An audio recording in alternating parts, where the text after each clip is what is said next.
We are rocking and rolling. We've got Jasmine and Star in the house, and I'm excited that she's here. Just want to go ahead and say hello to everyone who's on right now. Go ahead and type in and say that you can hear me and see me really quick if you can, and then we'll go ahead and jump in and get started. Very excited about this. See lots of people saying yes, can hear me. Bradley will be moderating as well, and so we'll be doing some Q&A at the end, but I know Jasmine will be answering some questions throughout.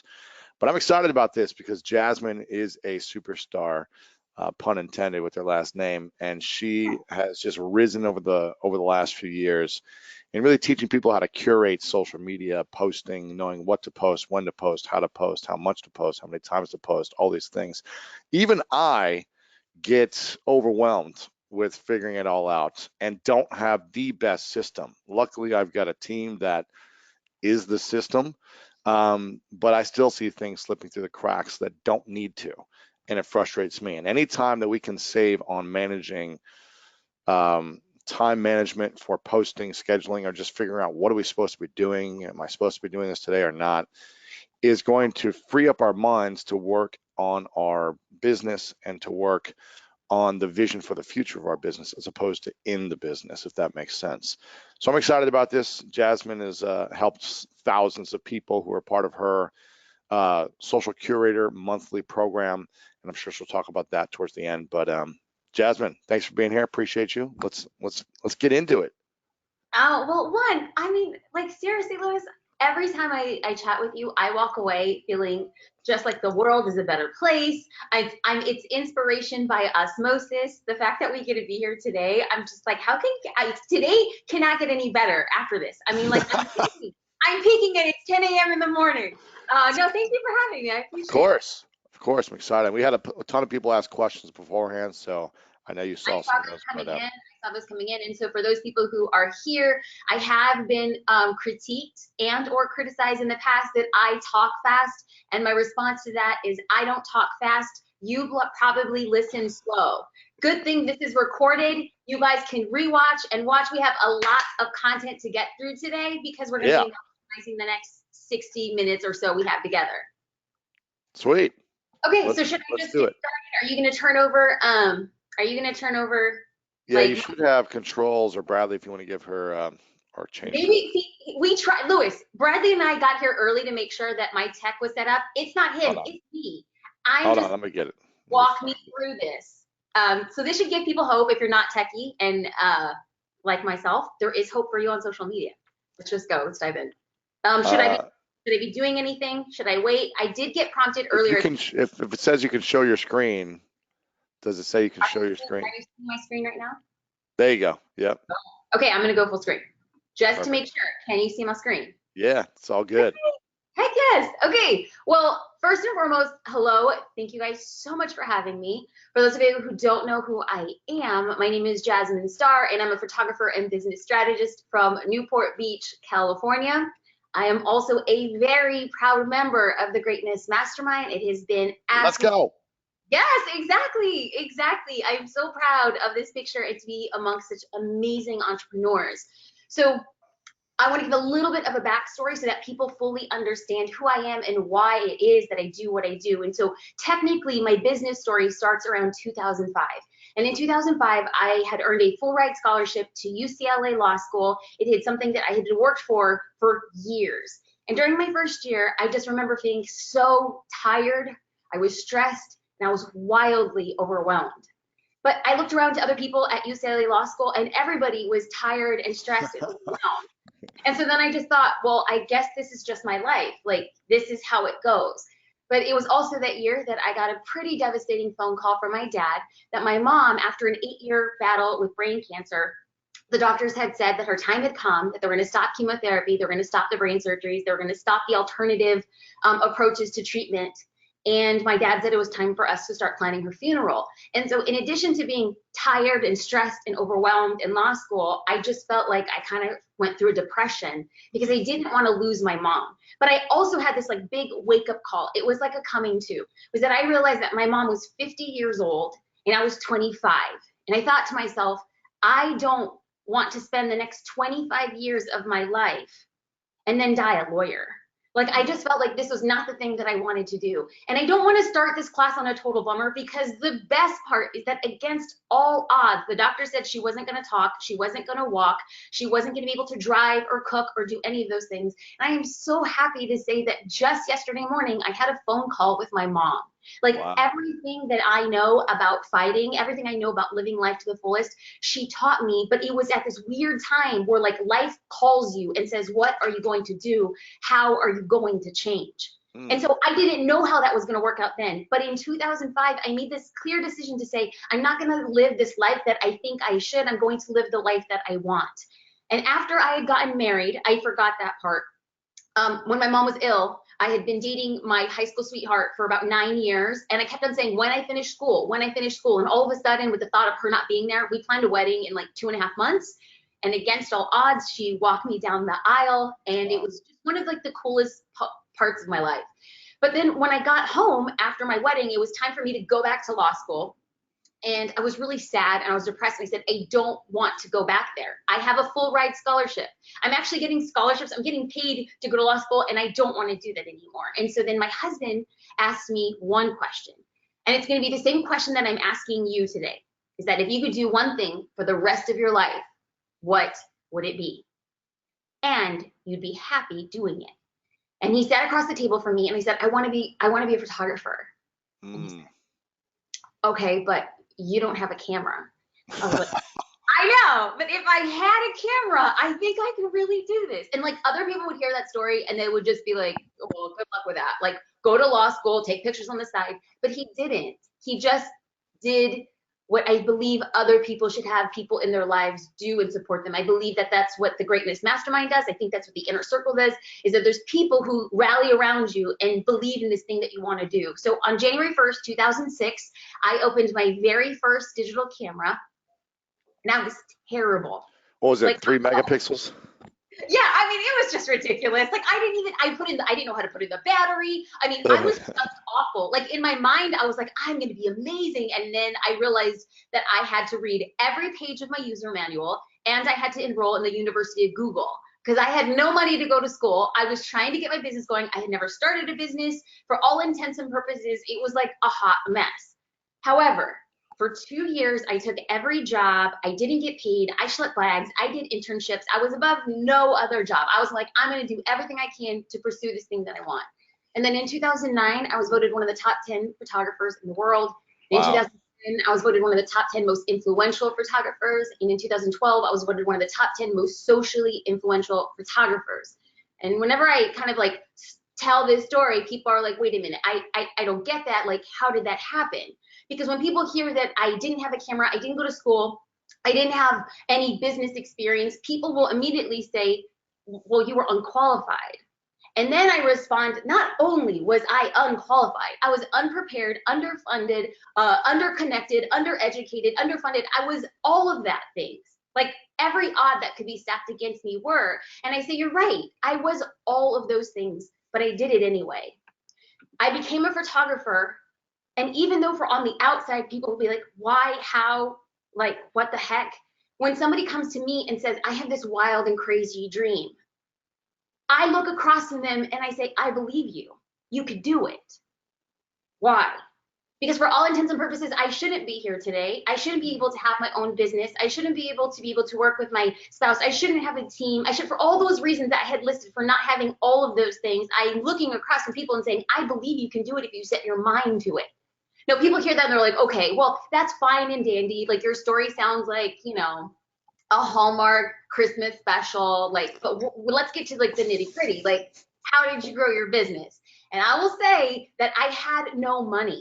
Like I Mm. literally had no money. I was working 3 days a week. My husband was with this startup company. We like our date nights, like when we were gonna like spend crazy, we would go to Taco Bell and eat 69-cent tacos and burritos. Like we had nothing. And so Oh I man. found and social media was free and it was scalable. So I started building my business and understanding how to use social media. And I built platforms, but then a few years ago, when Instagram came around, I said, oh my gosh, this is a game changer for business owners.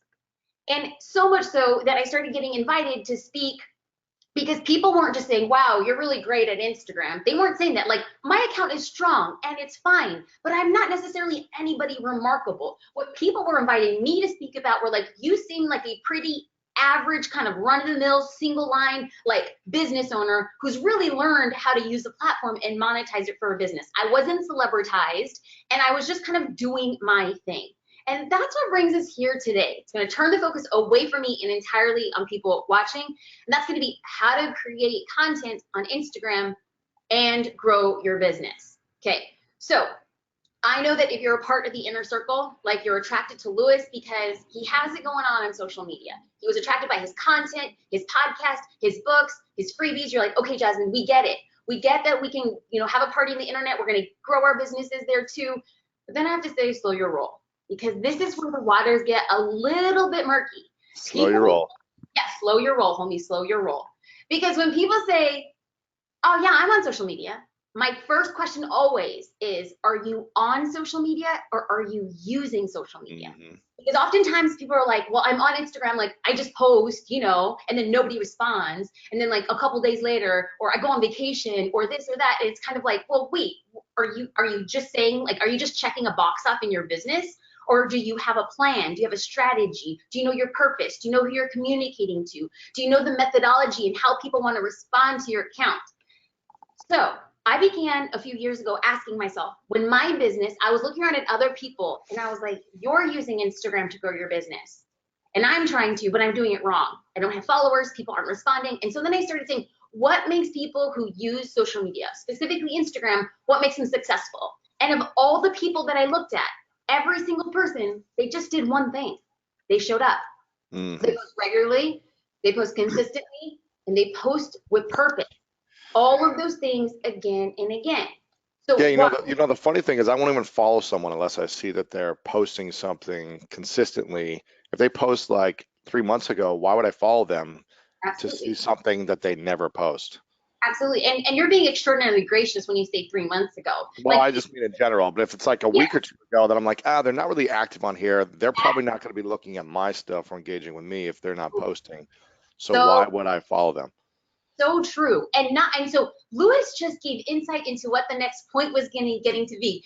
He says, why would I follow them? There's like a good likelihood of them not being in the app seeing my updates. And if they're not in the app to see my updates, you're not going to get them to engage. And what we all want, I don't care if you have 100 followers or 100,000 followers, is the way that we get our account seen on Instagram is Yeah. to engage. When people engage, we get momentum in the algorithm.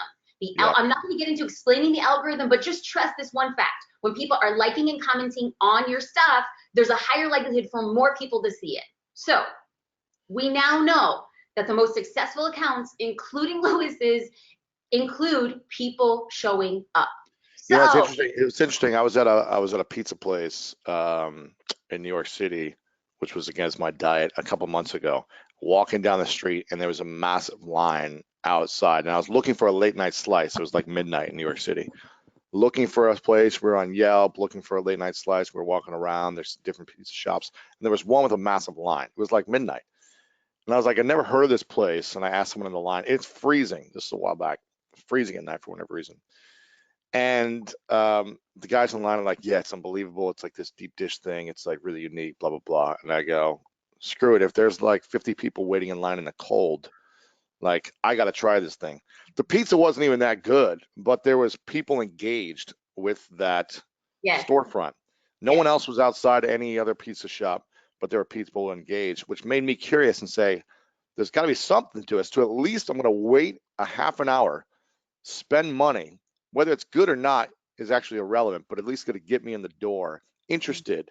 And then the product's got to deliver. As a business owner, your product's got to deliver. But if no one's engaging with your posts, when there's now a billion active users on Instagram, if no one's engaging with you and no one can even see you because you're not engaged in the algorithm, then it's going to be hard to grow your business. absolutely. Absolutely. And so I feel like it's going to be great because I want to use your account as an example of people showing up. We're not just like on Instagram, we're using Instagram. So when I looked at your account, I noticed that Lewis is consistent. And I should probably let people know right now, I don't think like I'm so cool that I just walk around offering like critiques to people. Lewis gave me the permission to critique his account. Like people are like, oh my God, who is she to critique Lewis?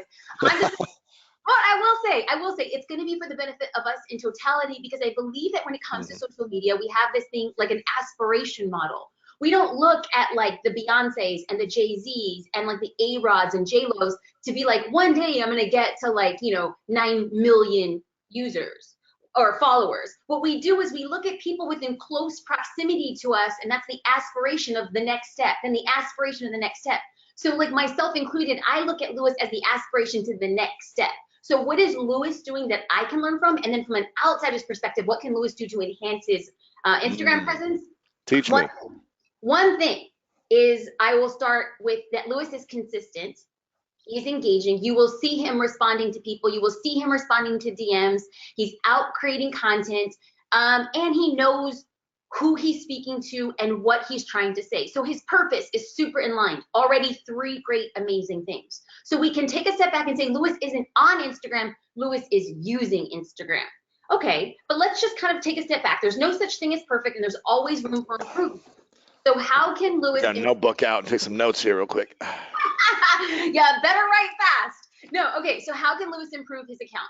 Well, let's take a look at Lewis's account for where we were starting from. New York Times bestseller, top 100 iTunes podcast, School of Greatness, former pro athlete, lifestyle entrepreneur, and 70 million downloads. Pretty awesome. He has 673,000 followers and around 3,300 posts. Okay, now we know who Lewis is. We have a good idea.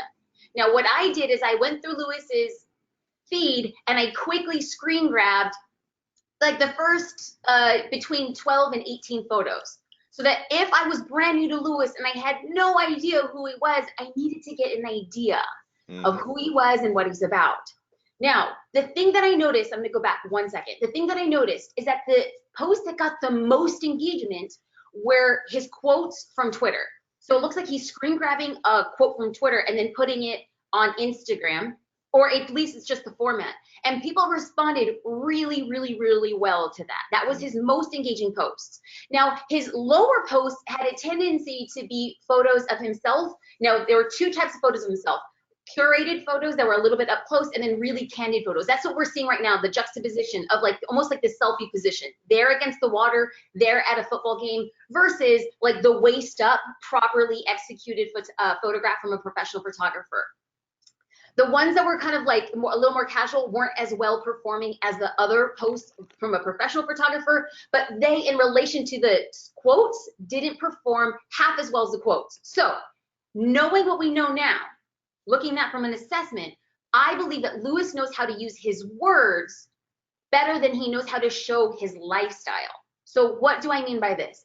Is that if I were to go to his feed and not know anything about Lewis, I wouldn't understand. I would know what he looks like, I would know what he says, but I have a hard time putting him in understanding his lifestyle in relation to how it benefits me as a Hmm. prospective follower. So I always, when I see something like this, my advice is always to play in the gap. So now that I know where I think Lewis has the opportunity for growth, I also need to look at that opportunity for him in relation to other people that does what he does. So other people who are motivational speakers, who have top 100 podcasts, who travel to speak and who create books. Like I'm looking at those people who are on the same horizon line as him. And the thing that I see with those accounts is, oh, I'm getting on my private jet, I'm drinking my protein shake, here I am at the beach. Like they all follow a very specific pattern, right? It's leading with the watch that you wear, the car that you drive, the linen pants that you're wearing as you're in, like in the Cayman Islands for the weekend. Like that's great.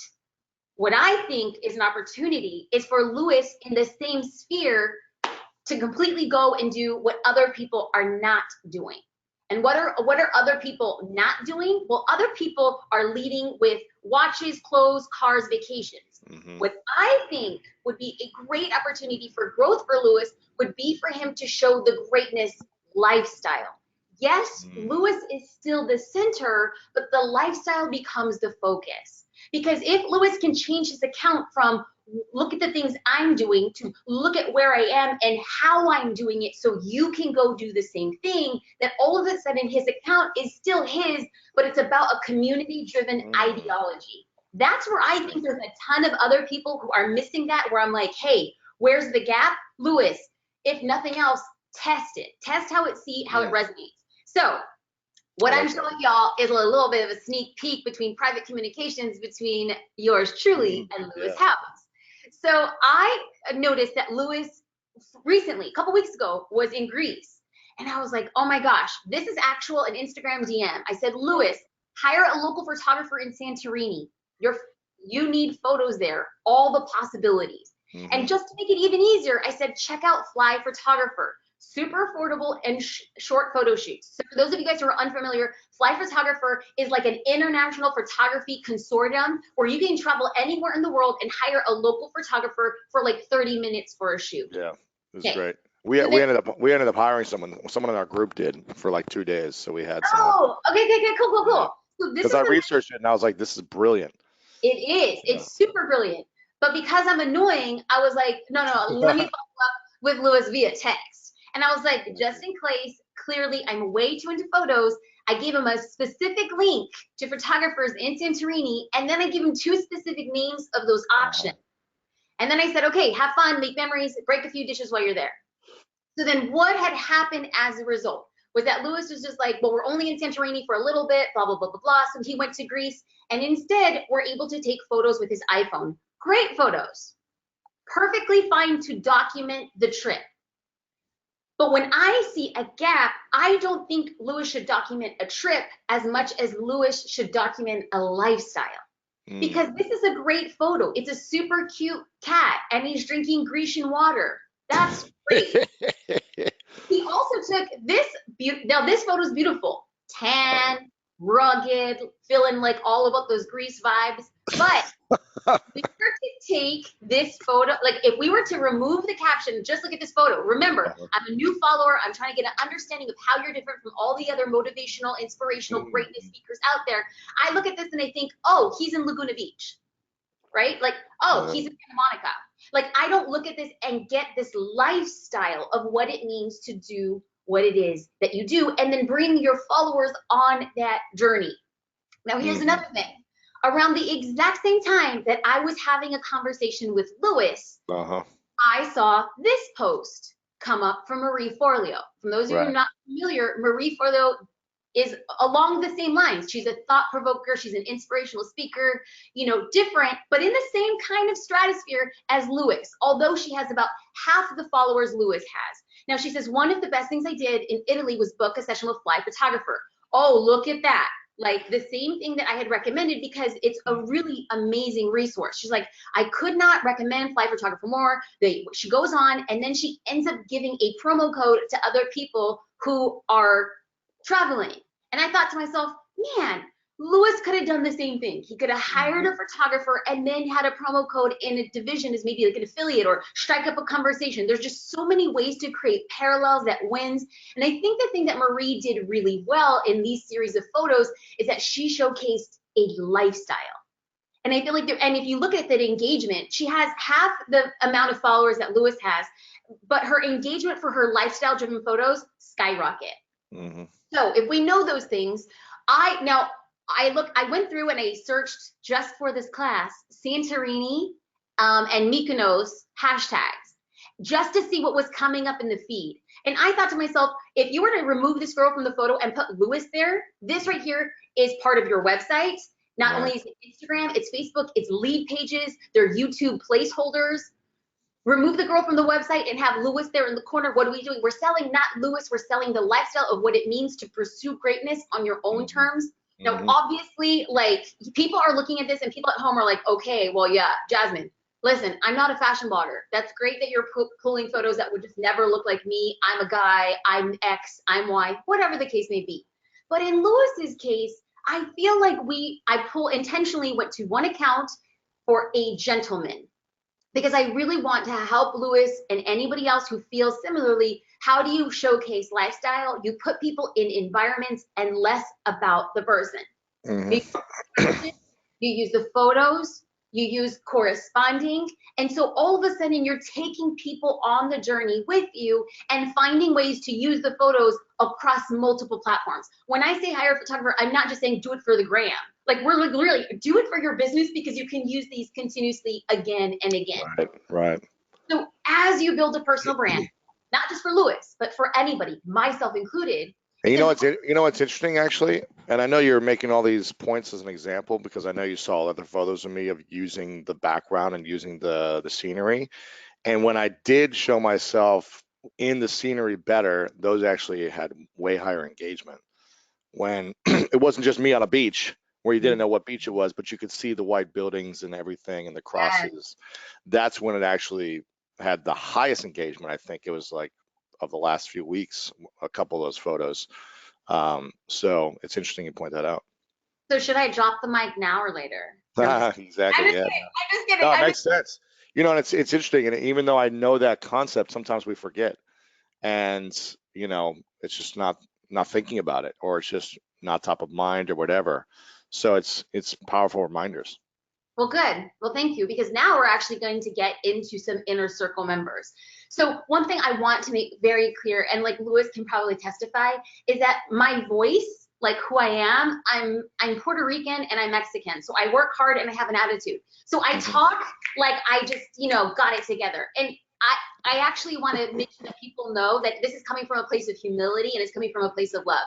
I do get a little bossy when I have strategy in mind, but that's because I really care about people and I care about their business. So please know that I'm not coming in and bashing anybody's account. I'm doing this so collectively as a community, we all move forward Can all together. learn. Absolutely. Absolutely. Absolutely. Okay. So Christy Ott says, and please forgive me, let me see if I can I can't see all of my screen, but it's okay. I'll do the best I can.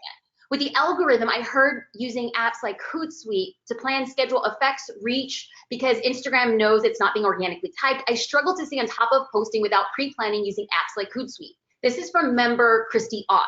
Now, Hmm. Christy, I can't speak to Hootsuite specifically, but I can tell you that from an Instagram perspective, you do not want to use a third party to automatically push a post to Instagram because it will absolutely positively affect your account if that third party app is not Instagram approved. There are Instagram approved apps like Planoly and Later that Instagram has approved them to push post automatically, but you must have a business account. If you have a business account and if you're using a third party app to automatically post for you that has been approved by Instagram, it shouldn't necessarily affect your reach. So there's that. And I actually firmly believe that if it's coming, it's literally the next iteration. That if you have a business account on Instagram, it's going to allow you to plan your posts very similarly the way that you can plan your post from your Facebook business page. But I decided to dive into a little bit deep because if Christy's saying that she's having a hard time posting, like pre-planning, I'm wondering, are we looking at it from the wrong perspective? Could we perhaps enhance this perspective? Okay, so when I went to Christy's account, she has 5,600 followers. And again, forgive me, I can't read all of my screen. Lewis, can you read her bio for me? Yeah, it says online fitness coach, WBFF Pro Diva Fitness, UK athlete, masters of exercise, either science or psychology, natural athlete, fitness model, Seattle trainer, macro expert, online training coaching options with a link. I actually am so glad that you read that because how you just read it was exactly how I read it the first time. I was like, okay, there's a lot here, but hold on, let's roll into this. What I did is I went through and I screen grabbed the first 18 photos. What you see on the left side are the first 9 photos that I went and I saw on Chrissy's feed, and then the second 9 set of photos. And so I'm going through here, and now that I know from her bio what she says she does, I'm looking at this and I'm like, huh, okay. And I still had a question mark. I was Mm. like, what really is she doing or what really is she selling? What she's serving, yeah. So my advice to anybody who kind of feels they're looking at Christy. Now, Mm, you might not be a fitness professional, but you might say, maybe my bio is a little bit complex. Maybe people don't know what I do based on my feed. I always believe that you have to fix the bio ever before you fix your feed. If you feel like, why is my feed all over the place? It's probably because the bio is not honed mm, in. So interesting. sitting here and you're like, man, my bio's all over the place. I'm going to walk you through 5 very, very, very simple steps to use your bio as a business card. Because that's the first thing people see. When you can actually control and navigate the scope in which people look at your account, they're going to be higher likely to follow you because they quickly understand what it is you do. Now, if they quickly understand what it is they do and they choose not to follow your account, that's awesome because those people were never going to engage to begin with.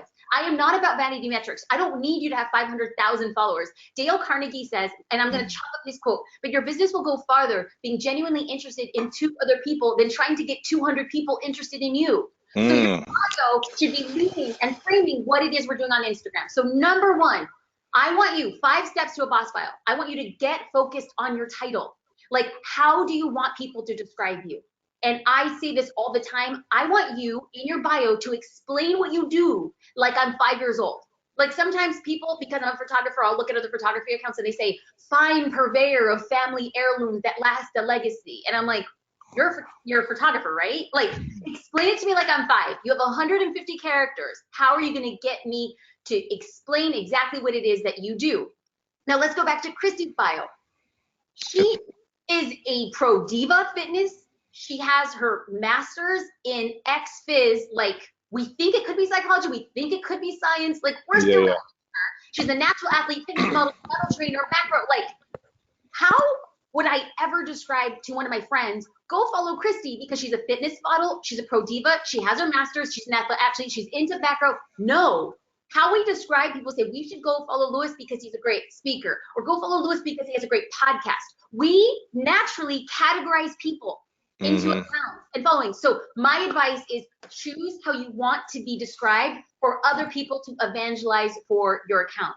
Yeah. The second thing you need to do for your account is to list the benefits. Like, literally, why should people follow you? Because oftentimes people are like, well, why wouldn't anybody follow me? Well, because we live in a highly egocentric social media world. People want to follow people not to make other people cool. They want to follow other people because it benefits them. So if you know that people are following you because it benefits them in some way, you got to show it off. Because all I saw in Christy's profile, which I see in like the vast majority of profiles, are a bunch of titles. The things that I do, I. But if you were to lead with the benefits, what do you do for your followers? Does Christy provide weekly Mm, recipes? Tips for meal planning? Does she mhm. give at-home workouts? Does she give macro lifestyle tips? When you could prepare people for the benefits at the outset, there's a higher likelihood of them following you because they immediately Yeah. know, oh, this is what I'm getting. So what Because am I it's gain? Yeah, what am I to gain? absolutely, and that's the thing. Lewis just said it. What's the game? So Because I need to change my whole bio based on this. well, no, actually, you don't. You and I can have different conversation about that, but you don't. I actually like what you do, but it says former pro athlete, and then there was the 5th component is like if you were to get those 2 descriptors and make it about what they get Uh-huh. graded, they get confidence, they get that, then all of Yeah, a sudden you lead with you're an author, you're a top podcaster, this, and then you give the value to them because we understand interesting. that it's not about us, it's about our Yeah, followers. smart. So part 3 of 5, I want you to get really specific for who your account is for. Now, you don't have to be blatant, but for people who maybe have smaller accounts, the more specific you get, the higher likelihood you are going to attract right the people that you want in your funnel. So for Yeah. instance, let's say Christy says that she provides fitness tips and macro recipes. For who? Busy moms, young Hmm. entrepreneurs, single dads, fashion. What I want people to do with their Instagram, specifically if you're trying to grow your account early on, is the more specific you are, the greater somebody will feel an affinity for your account and be more likely to engage because say, oh, this account is just for me. Because when an account feels like it's tailor-made for a follower, there's a higher likelihood of them becoming a customer. People always say, but how do I turn my followers into customers? Well, you have to actually use it as a funnel. Like, are you actually even attracting customers? Are you just attracting other people in your industry? Are you attracting looky-loos? Are you attracting bots that found you through a hashtag? You want to make sure that you're using it as a funnel. The 4th piece to a boss bio, which I know it is so basic, but I'm telling you, I went through, there was, I think, close to 100 people who submitted information to be part of this chat and critique, and the vast majority of people did not include contact or location information, which is a travesty if you're trying to use it for business. Now, you don't need all of these things, but you need a way for somebody to contact you in relation to your business, specifically if you have a smaller account.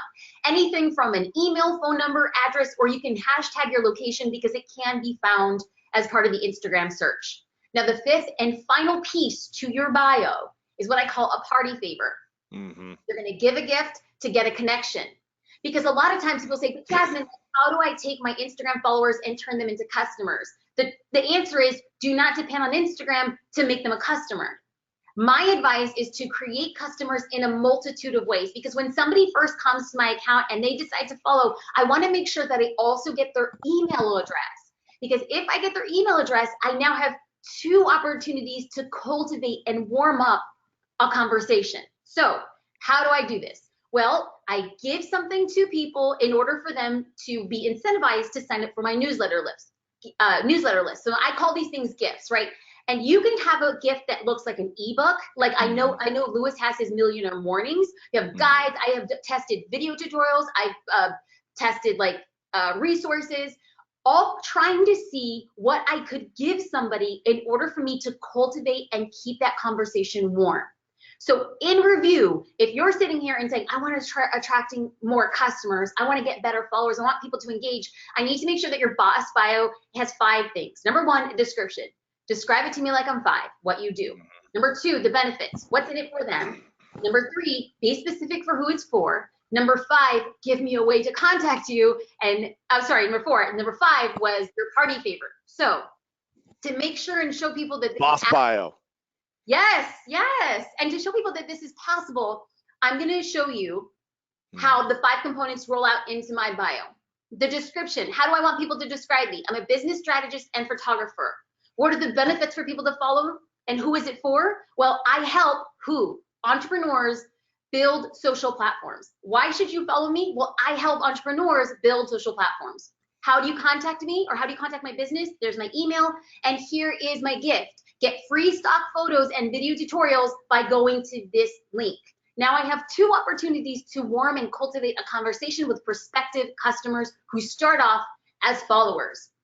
It is absolutely possible. You have 150 characters and you get 1 link. So be sure to use it well. I'm going to get into another question. I know we're flying. Lewis, how are we doing on time? Ooh, good. Great. Okay, good. Great. Okay, let's dive into another critique from Victorious Boxing. Should posts from all platforms be organic? Or, I'm sorry, Lewis, can you read the question? Sorry. Yeah, should posts from all platforms be organic, or can you have your IG post sent to Facebook? Great. So this is Victorious Boxing, 445 followers. It says fitness and boxing training, private partner, small group, systematic approach to optimize performance, ambassador for AKT, Active Solutions. But hey, as people are watching me read this, this is literally how people are reading and watching your bio. So we went, again, what you'll see are the first 18 photos in Victorious Boxing's Instagram feed. I get that he's doing the black and white motif. I think it's continuous. I get it. Cool. But let's dive into a little thing called respecting the platform. Because he's asking, can I just push automatically all my content from Instagram to Facebook? And my knee-jerk reaction is no, do not do that.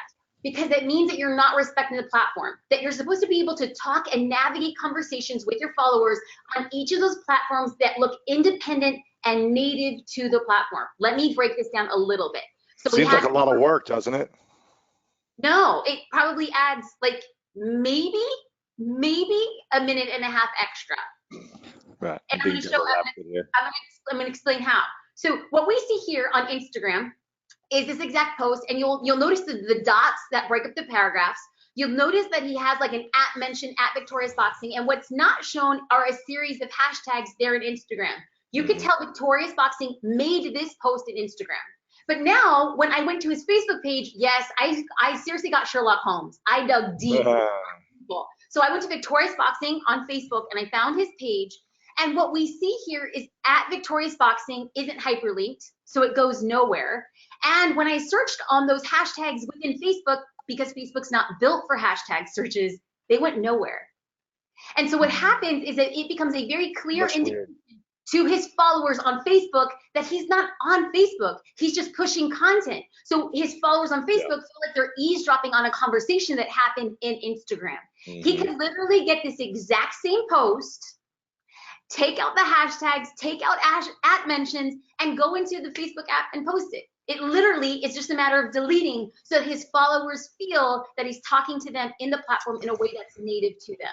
Yeah, because that's not gonna, that got like 5 likes or something. It's not gonna Yeah. get that much engagement. And I went down his page and he didn't get any comments on the post. And I firmly believe it's not because the posts aren't good, but we're going to talk about tweaking that in a second. What we see now again is lots of hashtags. And if you read the caption, it talks about what he's doing, recharging his battery for the upcoming year. I'm making an impact. Great. I love it. But the pattern I saw with all of the posts, it was about what he was doing and status updates, which is great if it was a personal account. If you're trying to build a business account, it must be what your business does for your followers. And I think that a person who does a great job at this is Doc Jen Fit. She basically is in the fitness realm, but it's not like, look how great my life is. Now look at her bio. Again, she's leading with you. PT, DPT, I make you mobile again. Right there, she makes her whole account about you. I make you mobile again. Creator of the mobility method and optimal body, no pain, no injury, move. Strong Fitness Mag as advisory board. It was so clear that her messaging and branding is not about how flexible she is, not about how fit she is. It's about making you a certain thing. And Yep. all of her content is going back to, I am a disseminator of information for you. I create helpful posts for you. She's leading with herself as the leader, as in the innovator and the disseminator, but she's not saying, look at my cool yoga poses. She's saying, look at what you can do to live a better life. That is the type of content. Now, if you notice the types of like views and engagement that she's getting, it's because it's not about her. People feel an affinity for somebody who's given them something that makes them feel better, make better decisions, feel empowered, feel smarter, feel savvy. That's what social media should really be going about, especially as we use it for business.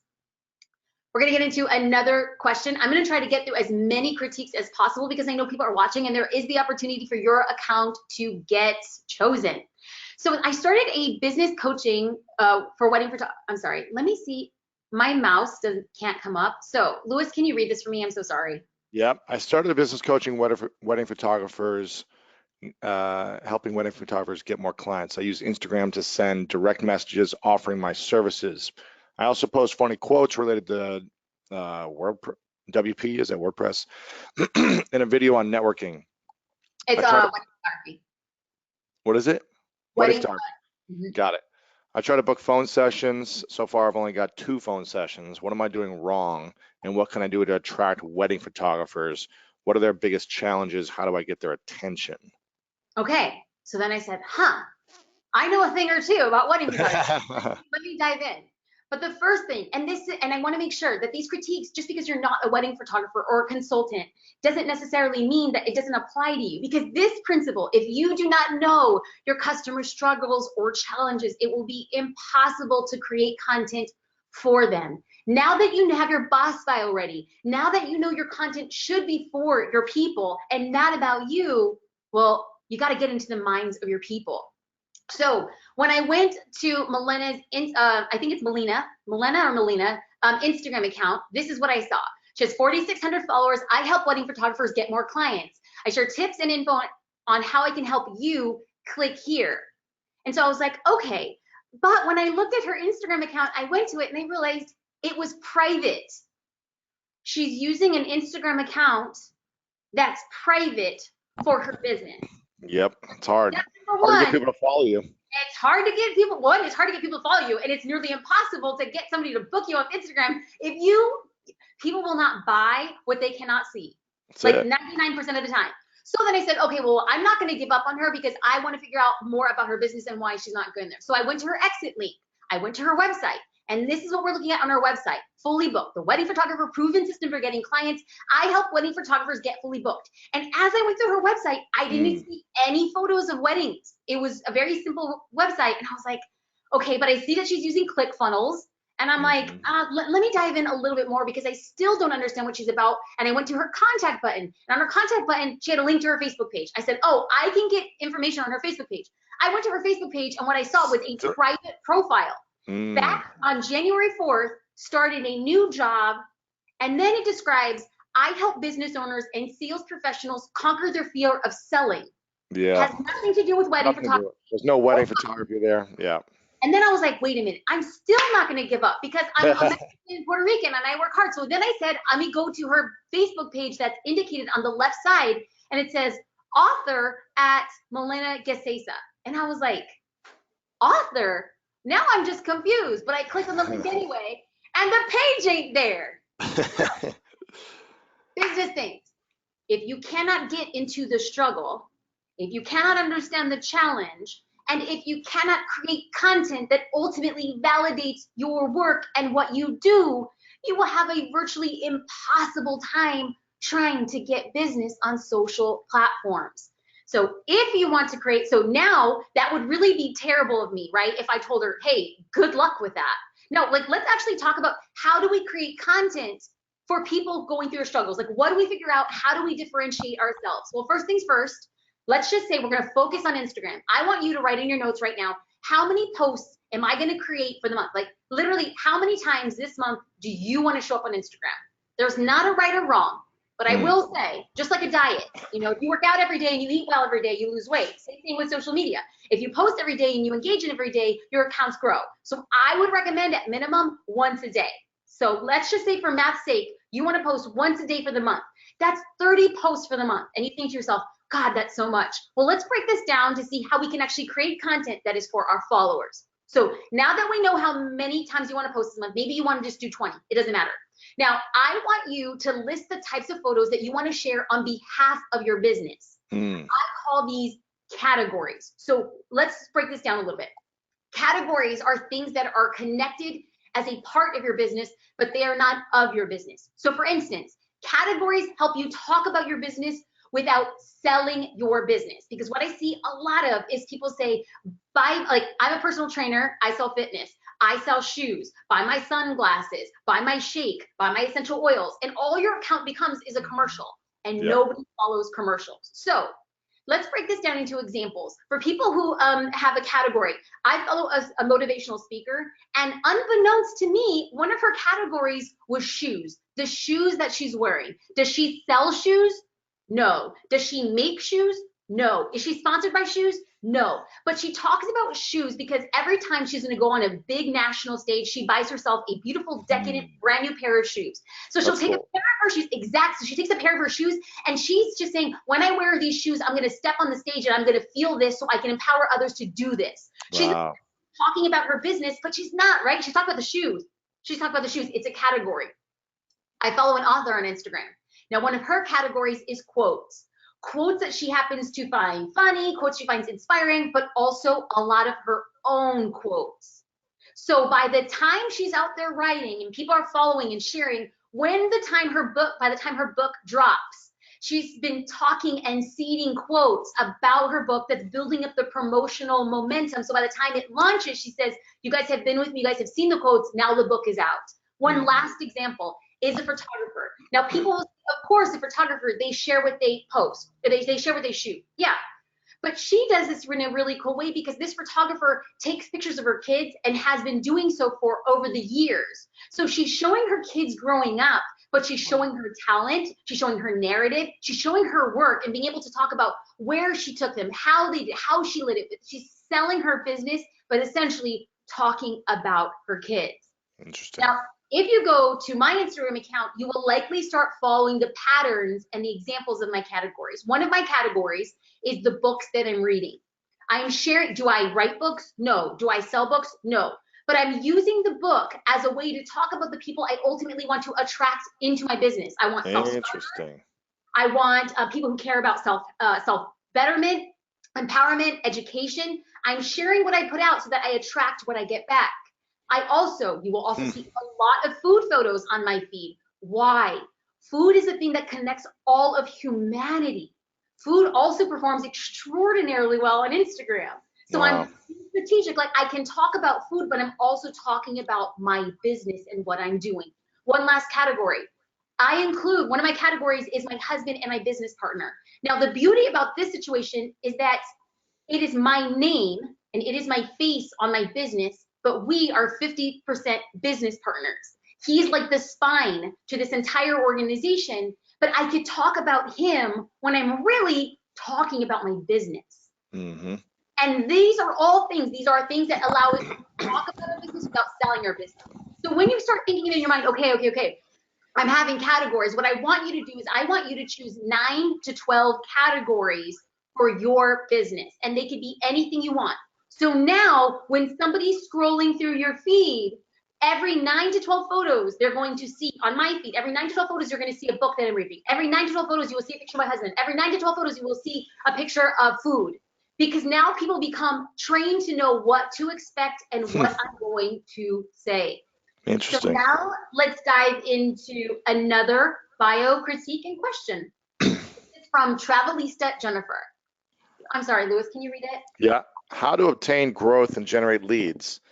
It's a very competitive market when it comes to travel. How can I, as a travel consultant, be different? Well, Travelista Jennifer, let me break it to you. All markets are competitive. Hmm. And I think that when we shift our mindset to say, I singularly am in a very competitive market, to thinking we all, as small business owners and entrepreneurs, are in a competitive market. I am not alone. My struggle is not alone. When you have a simple mindset shift, all of a sudden the conversations become different. Right. Now, if we were to go back to these categories, Travelista, I want you to pick categories that really align to what you sell. Now, if you're kind of like still questioning, like, Jasmine, I'm having a hard time with these categories, what do I do? I want you to ask yourself one question. What am I selling? Now, if I were to ask a wedding photographer, what do you sell? Wedding photos. If I were to sell a jewelry maker, what do you sell? Jewelry. A sunglass maker, what do you sell? Sunglasses. Okay. Now, I want you to think about this from two perspectives. Selling a lifestyle feeling, right? Yes, son. Yes, you're jumping right ahead. When I ask you what you sell, I The want you to byproduct is jewelry. The byproduct is sunglasses. Yeah. yes, yes. So when I ask a wedding photographer, what do you sell? Wedding photos. But what emotion are you selling? Joy, Hmm. celebration, memories, in Memories. rooms. What do you sell? Like if you're a fitness professional, what do you sell? Well, I sell workouts. Okay, but what are you really selling? Strength, confidence, belief. When you can tap into the Mm. both of the things that you sell on Instagram, then your content creation is taken to a next level and you stick out. So let's just say I'm a baker, right? And one of my categories is the things that I sell. And one of the things I sell are brownies. So what am I, as a baker, what am Love I, me some brownies. yeah. Mm. Who doesn't? If you don't Gosh. love brownies, we cannot be friends. That's just really what. Oh, they're so good. So one of my Not the categories, cakey kind of brownies, but the soft, gooey kind. You know what I'm saying? yes, Oh, yes, yes. anyways, go ahead. See, now I want a brownie. Okay, but here, if I was a brownie, I mean, gosh, if I was a baker and one Give of me my a spicy brownie. yes, a spicy brownie, yes. If I was a baker and one of my categories was brownies, well then I would talk about my grandmother's recipe, how I decorate brownies, me a behind the scenes photo of me in the bakery at 4 a.m. making the brownies. It's literally showing what I sell. What about the emotional thing that I'm selling? When somebody buys one of my brownies, there's a good chance that they're buying a memory, Mm. joy, decadence, a Just splurge, happiness. hap, Happiness in my heart. happiness. So if I'm a baker and I see it's the middle of the day and little Johnny and his mom walk into my bakery, and I think to myself, the other kids are in school, Johnny's here with his mom, this must be something a little bit different, and Johnny orders one of my brownies. And then they sit at a small little table in my cafe, and I take my iPhone and I ask his mom, can I take a picture of him eating the brownie? And she says, sure, go ahead. And little Johnny unwraps the brownie and he brings it to his mouth, and I snap a picture, and in the caption, I write, This morning I got to the bakery at 4 a.m., not thinking I was making brownies, but knowing I was selling happiness. You're literally selling your brownie, but what are you really selling? The emotional connection to what your customers are experiencing. That, my friends, is content creation taken to the next level and Wow. really helps you stick out from your competition. So Wow. I was talking to a few of my students. Now, Lewis, like this is kind of like a total mind shift in how we think about this. So I'm going to give 3 examples in different industries so people can kind of get their minds wrapped around this really quickly. Amber Gill, these are my students. She says, as a brain and gut health coach, I provide health hacks for mamas for clean energy, happy bellies, and increased productivity. She's a brain and health coach, but what is she really selling? A vibrant and productive life for women. Mm. How many health coaches are out there? But she differentiates herself because she keeps on going back in her messaging. I sell a vibrant and productive life. That's what people really want. Nobody says, I really want to fix my gut. No, they really are saying, I just want to have a vibrant life. Karen Jane, she is a PR pro. As a PR pro, she helps their people's brands and names get their recognition. Now, what is she really selling? PR. But what is she truly selling from an emotional level? Confidence, Mm. connections, and an easy to follow path. One last example, but before we break this out. Galicia, I'm a high school senior photographer. What does she sell? Senior photos. But what is she really selling? I sell confidence. I sell self-worth. I sell empowerment.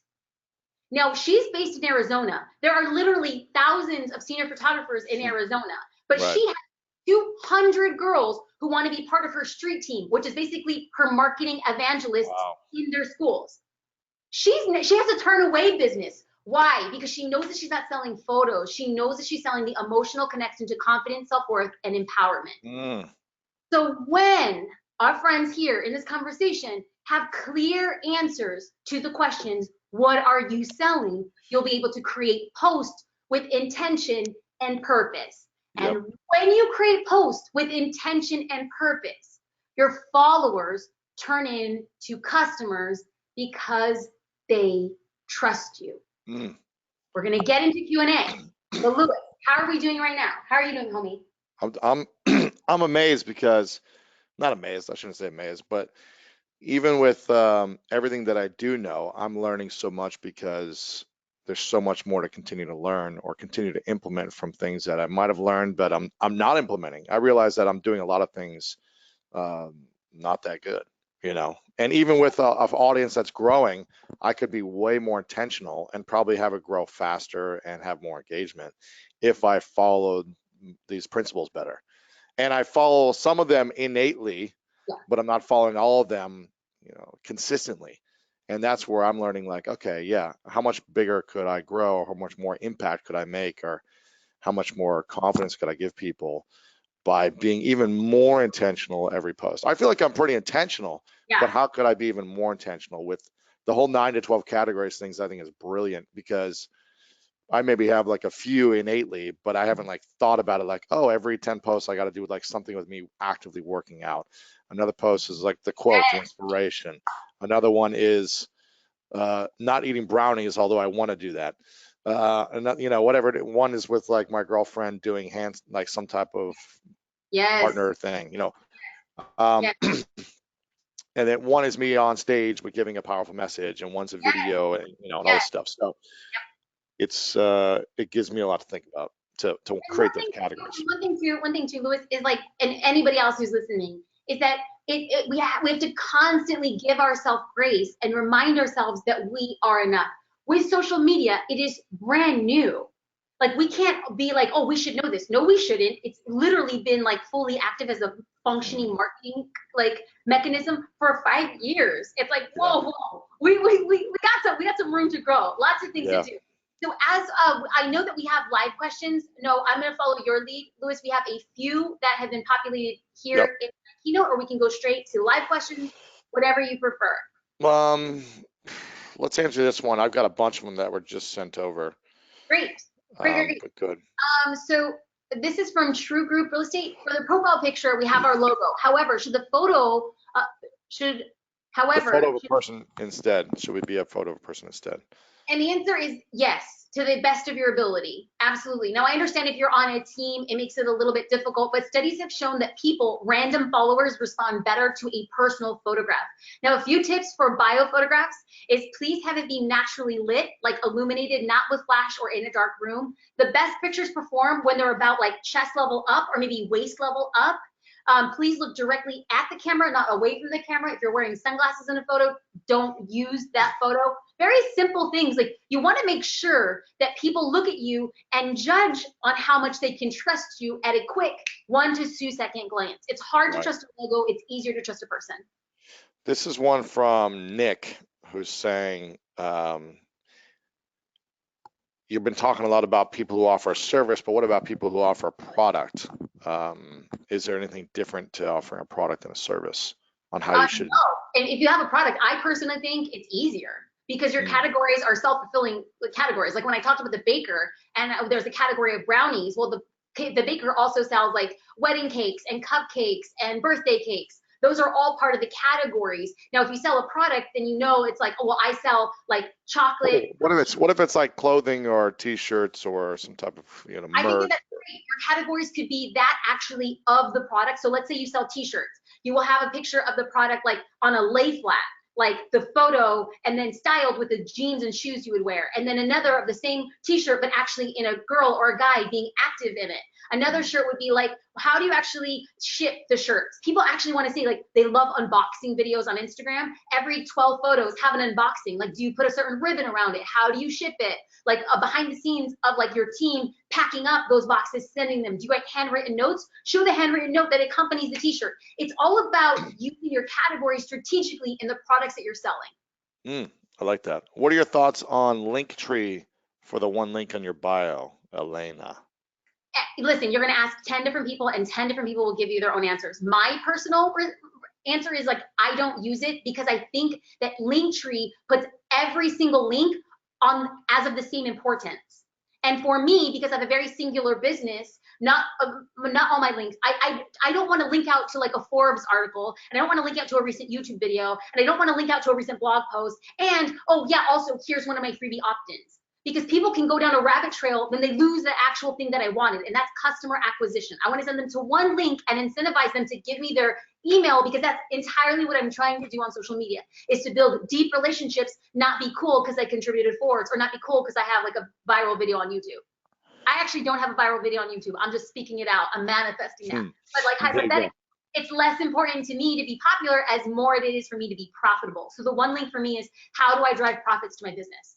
hmm This is from Randy. What if what you're selling doesn't apply to your average person, more guided towards corporate clients, live production, etc.?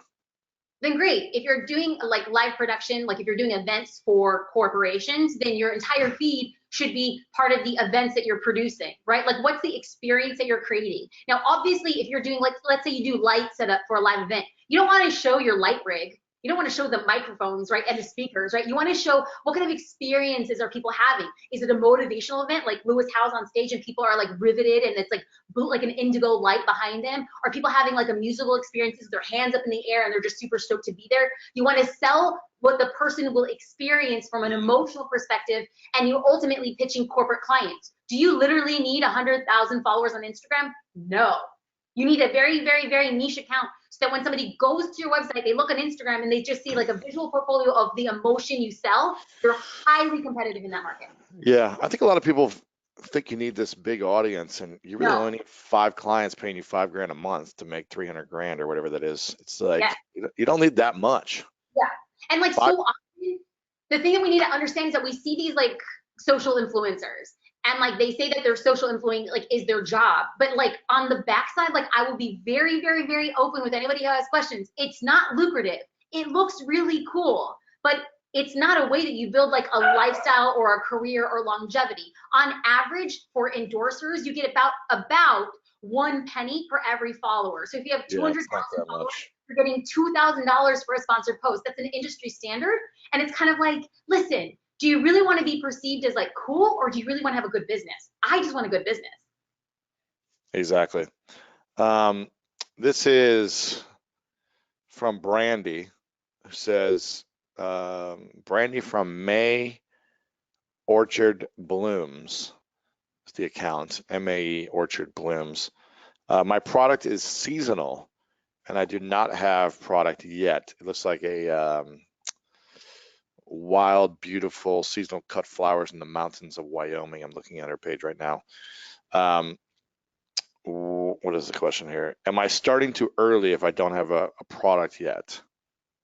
So if someone's starting too early growing their account if there's nothing to sell. Well, by and large, the answer is a little bit yes, but it's not impossible. So, for instance, if she was able to research and look for photographers in the Wyoming area who have uh, photographed flowers that are similar to what she will ultimately sell, she can reach out to them and say, hey, do you think that I can use these photos on my Instagram account? I'll give you proper photo credit. And then when Right. everything's in bloom, I'll send you a complimentary bouquet.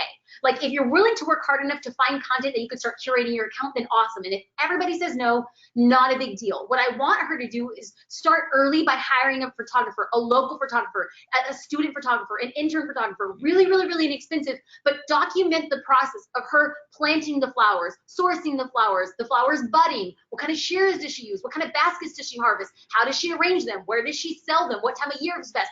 I want to get literally a whole cachet because her business is Hmm. seasonal. She's going to need to be talking about her business all throughout 2018 and 2019 so that the harvest orders come in, but she has to create a whole archive library of images that she could be repurposing for 2/3 of the year when she's not in harvest. Exactly. And I'm looking at her page right now, and she's all she's posting is just photos of flowers in the wild, but it's not her curating them, her planting them, her, doing all those things. So I think that's great advice. Um, this one, how about using hashtags in your profile description? Is that recommended? It's recommended if you, yeah, I don't think it's a bad thing, but remember, we want to make sure that we're using it as a business card. Literally. Like if I walked up to you and I handed you my business card and it listed 16 titles of what I did, you would be like, I don't get it. Like what is it that you really do? So yes, you can use them. Yes, they're helpful, but you got to use them with strategy. Hmm. This one is from Mikey B. Is it okay to have more than one audience? My audience is both teachers and entrepreneurs. What do you think? It's okay to have multiple audiences, but I mean, if you're selling two different products, like two different services entirely, like let's just say like you coach teachers on how to speak better, but you also coach entrepreneurs on how to speak better. Well, the thing that you're selling is ultimately the same thing, so the audience doesn't necessarily matter as much. But if you're literally selling like teacher coaching and then you're selling like widgets to entrepreneurs, then they probably have to be broken up. Yeah, yeah. Were there more questions you had on the slides or? So So, Mary Teresa had said, "How do you feel about long form Instagram posts, almost like using Instagram as your blog?" that's a good question.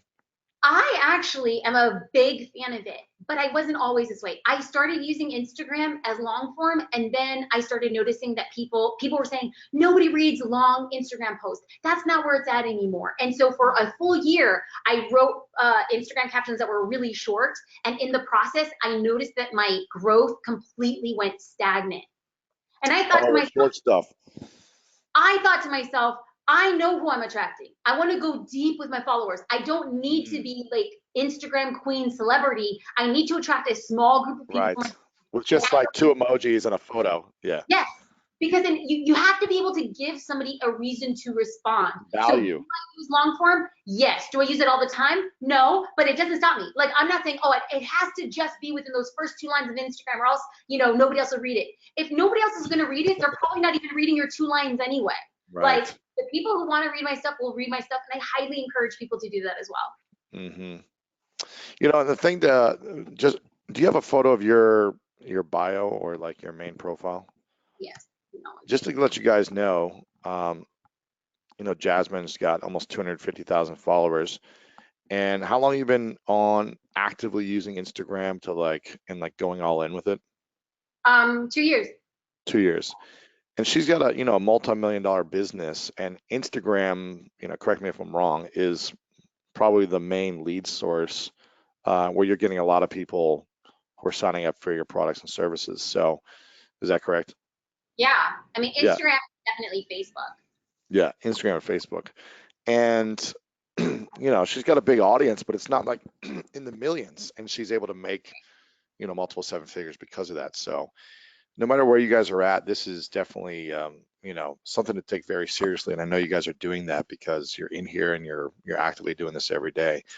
But this is possible if you continue to optimize the format, the flow, the value, and you just keep doing good things every single day.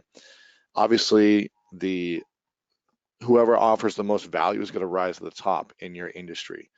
So the more value you can add to the potential customer or the people that are following you, the more likely they're going to leave a comment, like it, or want to stay in touch with what you're up to. The more they stay in touch with what you're up to, the more likely they're going to buy something if it helps solve a problem that they're facing. So that the more targeted your message is in the bio, the more curated your content is, the more engaged your audience will be, and the more likely, if you're offering content that solves a problem for them, the more likely they're going to want to buy something eventually. And if we simplify that, if we just keep simplifying it and not try to overcomplicate it, but follow a proven model like Jasmine's talking about, that's when you start to see results. That's when you start to see growth of followers, engagement, and sales. And that's the key. That's not, Jasmine's not doing something like super technical or super complicated.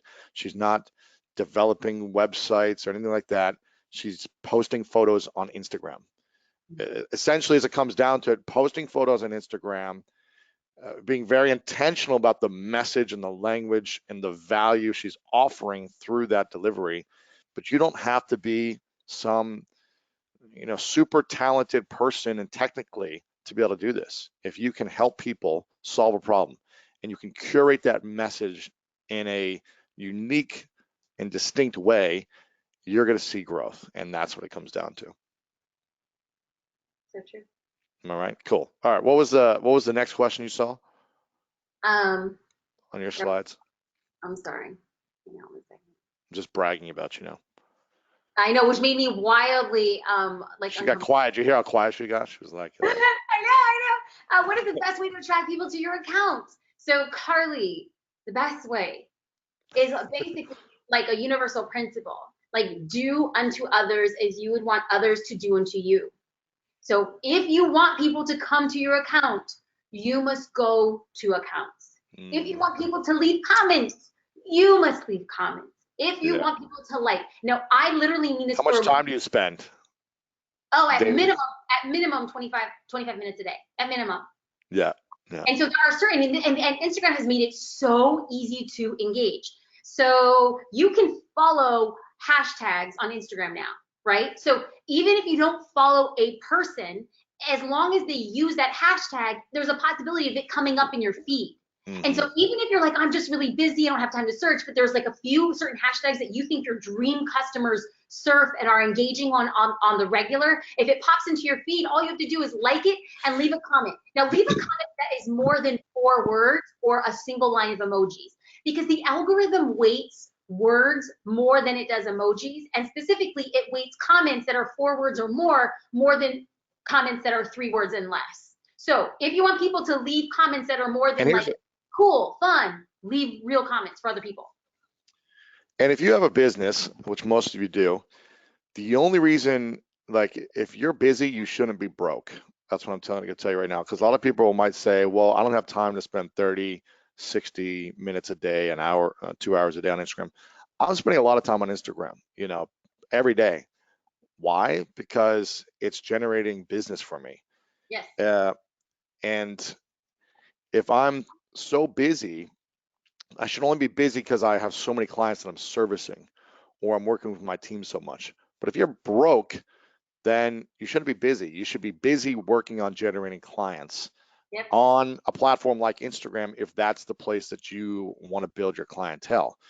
But if you say, well, I've got too much going on in my life or this and that, but if you're broke, you don't have much going on. You should be focused on generating clients and spend an hour a day commenting with people, then following up on a DM, then getting on a phone call with people. Like, again, 5 clients a month paying you 5 grand a month is a lot of money.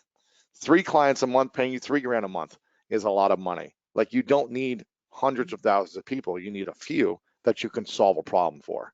And you can engage with people in a few days, get them on a phone call if you set up and structure yourself so that you look attractive in terms of like the offer that you value looks attractive based on your profile. This is what I did 9, 10 years ago on LinkedIn. I optimized my profile. I Yep. reached out to people one by one and said, Yep. how can I help you solve this problem that I see you have right now? I got on a phone call and then I would do sessions with them. And that's what I did 10 years ago on LinkedIn. It doesn't matter what platform you're using. You know, Instagram just happens to be the most active and engaged and easily accessible and not complicated platform there is right now. Facebook's a little more complicated. It's so much going on. There's so many apps and so much noise. Instagram right now is just the most accessible and the easiest to use to build a relationship with people. And there's not much you can do. You can post a photo or video, and there's not apps and all these other widgets and things coming your way like on Facebook now. So as of now, in my opinion, it's the best and easiest to use. Um, but you don't need many clients to get started. Like if you're a fitness coach, you should be making good money, and you shouldn't be busy unless you're working on clients. And if you don't have a lot of clients, you should be busy building relationships on Instagram or another platform that works for you. Um, let's see what other question we have here. Oh, we have some people lined up for live coaching profile reviews. So they're going to come on live and have you critique them if that's cool. Bradley, is that right? Let's see if Also, Louis, just as a heads up, and I feel like such a jerk. Is this an hour and a half? You can cut off whatever you need. Okay, I'm teaching a class at 11:30. So Gotcha. we can Okay. cruise Then until I can let you go, and then I can. no, I'm fully set up. We can go to 11:29. That's how I roll. Okay. Okay. We'll go to 11:27. Give you some time, Hey, okay. Let me see. and you can cut out whenever you need to. There we go. How's that? We good? Bradley, where are we at here? I don't know if I can hear you, Bradley. And as we're waiting, I just want to express for people who are here. Like honestly, like this is amazing that we get to do this. And I'm just like feeling like really lucky. And I don't know if at 11:27 I'll have the proper opportunity for me to express my gratitude. But like Louis, thank you to the Louis House team. Thank you. And for everybody here, thank you. Of Hi, course. Liz. And also, you've got something. You've got. How can people curate their content better? Don't you have something where people can schedule their own stuff and figure out what to Yeah, post and yeah, because after conversations like this, Liz, we're going to get to in a second. After conversations like this, people are like, well, that's great, Jasmine, but I don't know what to say on social media, or I don't have photos on social media. I have a monthly social media membership where every month I send 30 stock photos for entrepreneurs to be able to show up on Instagram, on Facebook, on their newsletters, on blog posts. We have a monthly marketing action plan where people actually say, well, how do I use Instagram stories for business?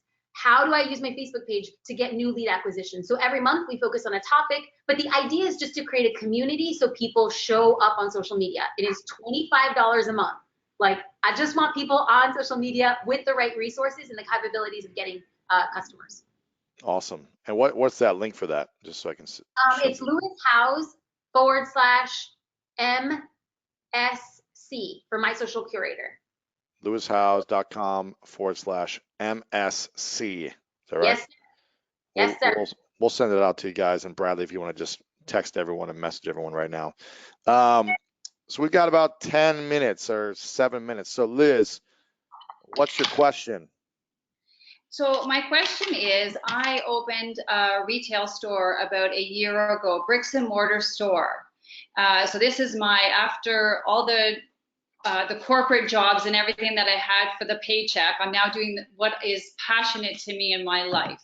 Uh-huh. And I have a bricks and mortar store, and I'm new to Instagram, and I have a very unique service and product offering for women. And I'm sort of like a consignment shop, but instead of paying out cash when I sell your product, you bring it in and I give you instant store credit. So it's sort of like my own ecosystem within my bricks and mortar store. So the money doesn't leave my store because I need the money to come in to pay the bills. Okay.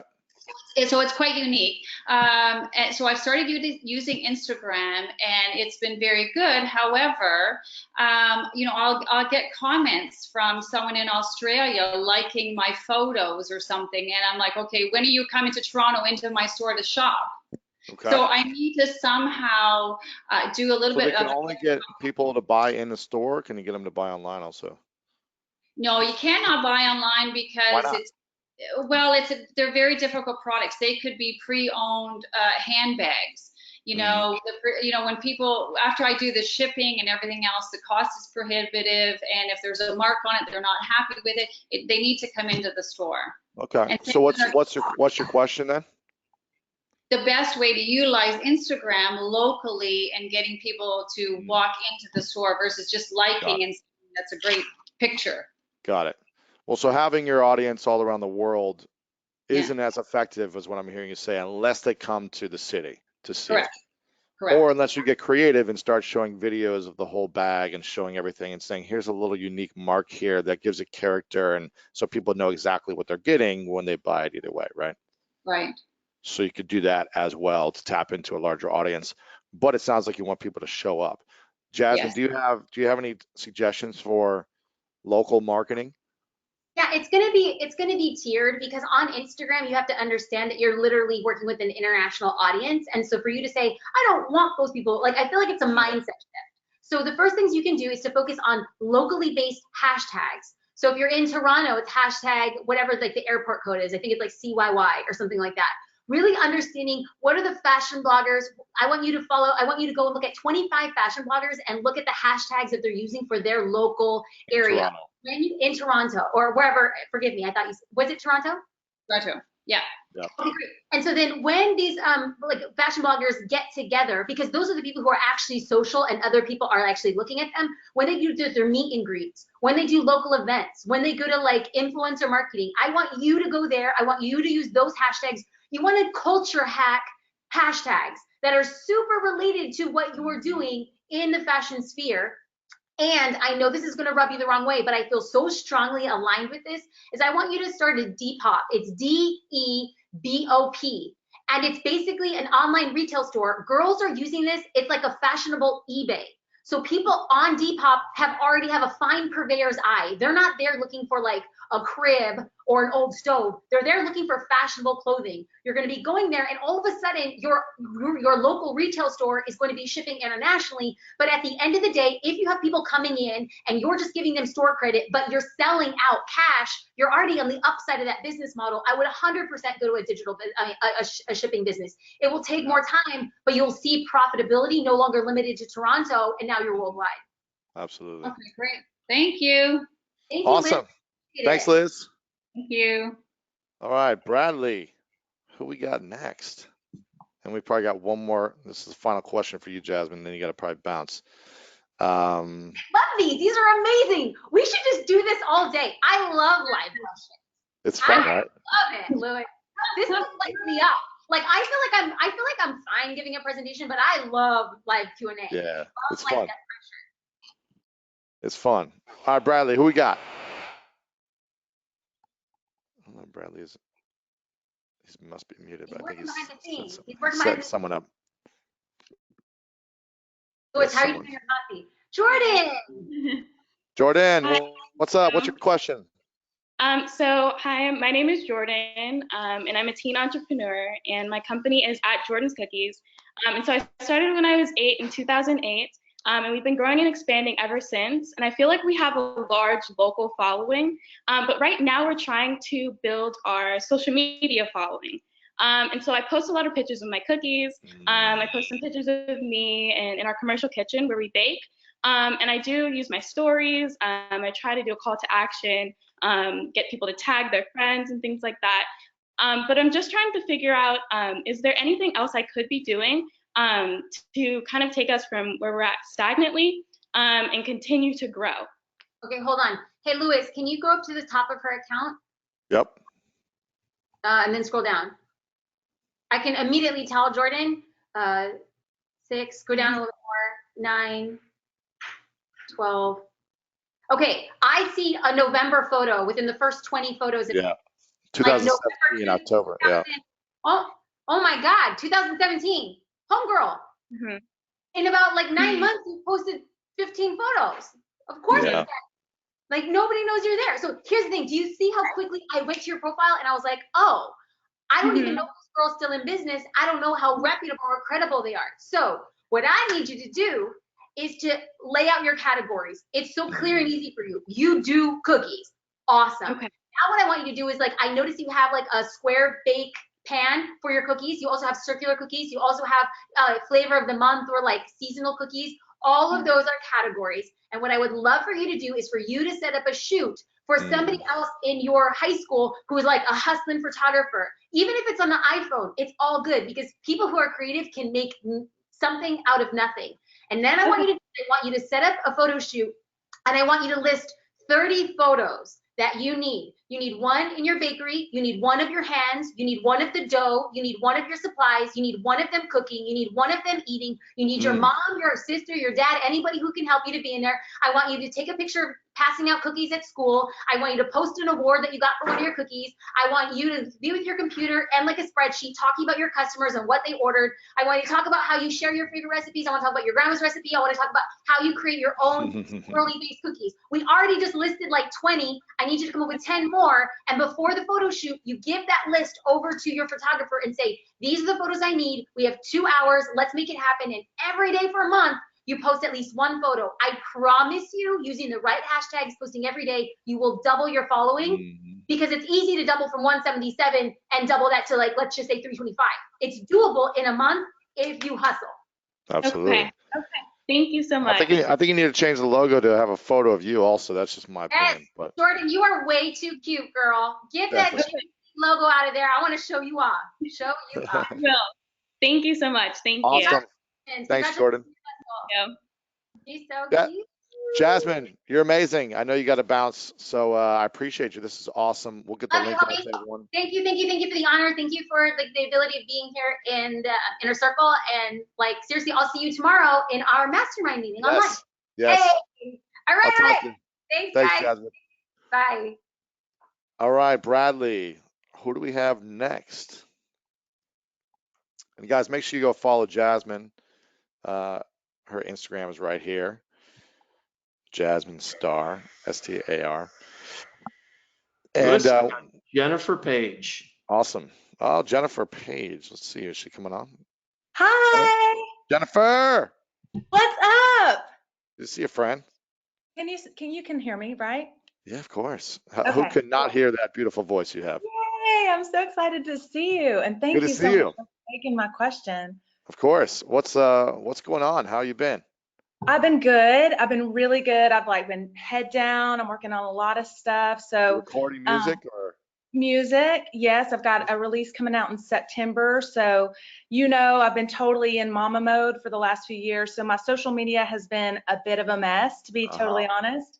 A mess. And Instagram's like the worst of the worst. So I need like some big help. And I know that Instagram is super important, and I know just from what I've learned from you, but I knew that I wasn't ready to really tackle it, so I've given it zero attention until now, but now I want to take it and make it work, so one of my biggest questions, just to dive in so everybody, can get their question answered, is I get kind of confused around the whole like bring benefits and bring solve a problem.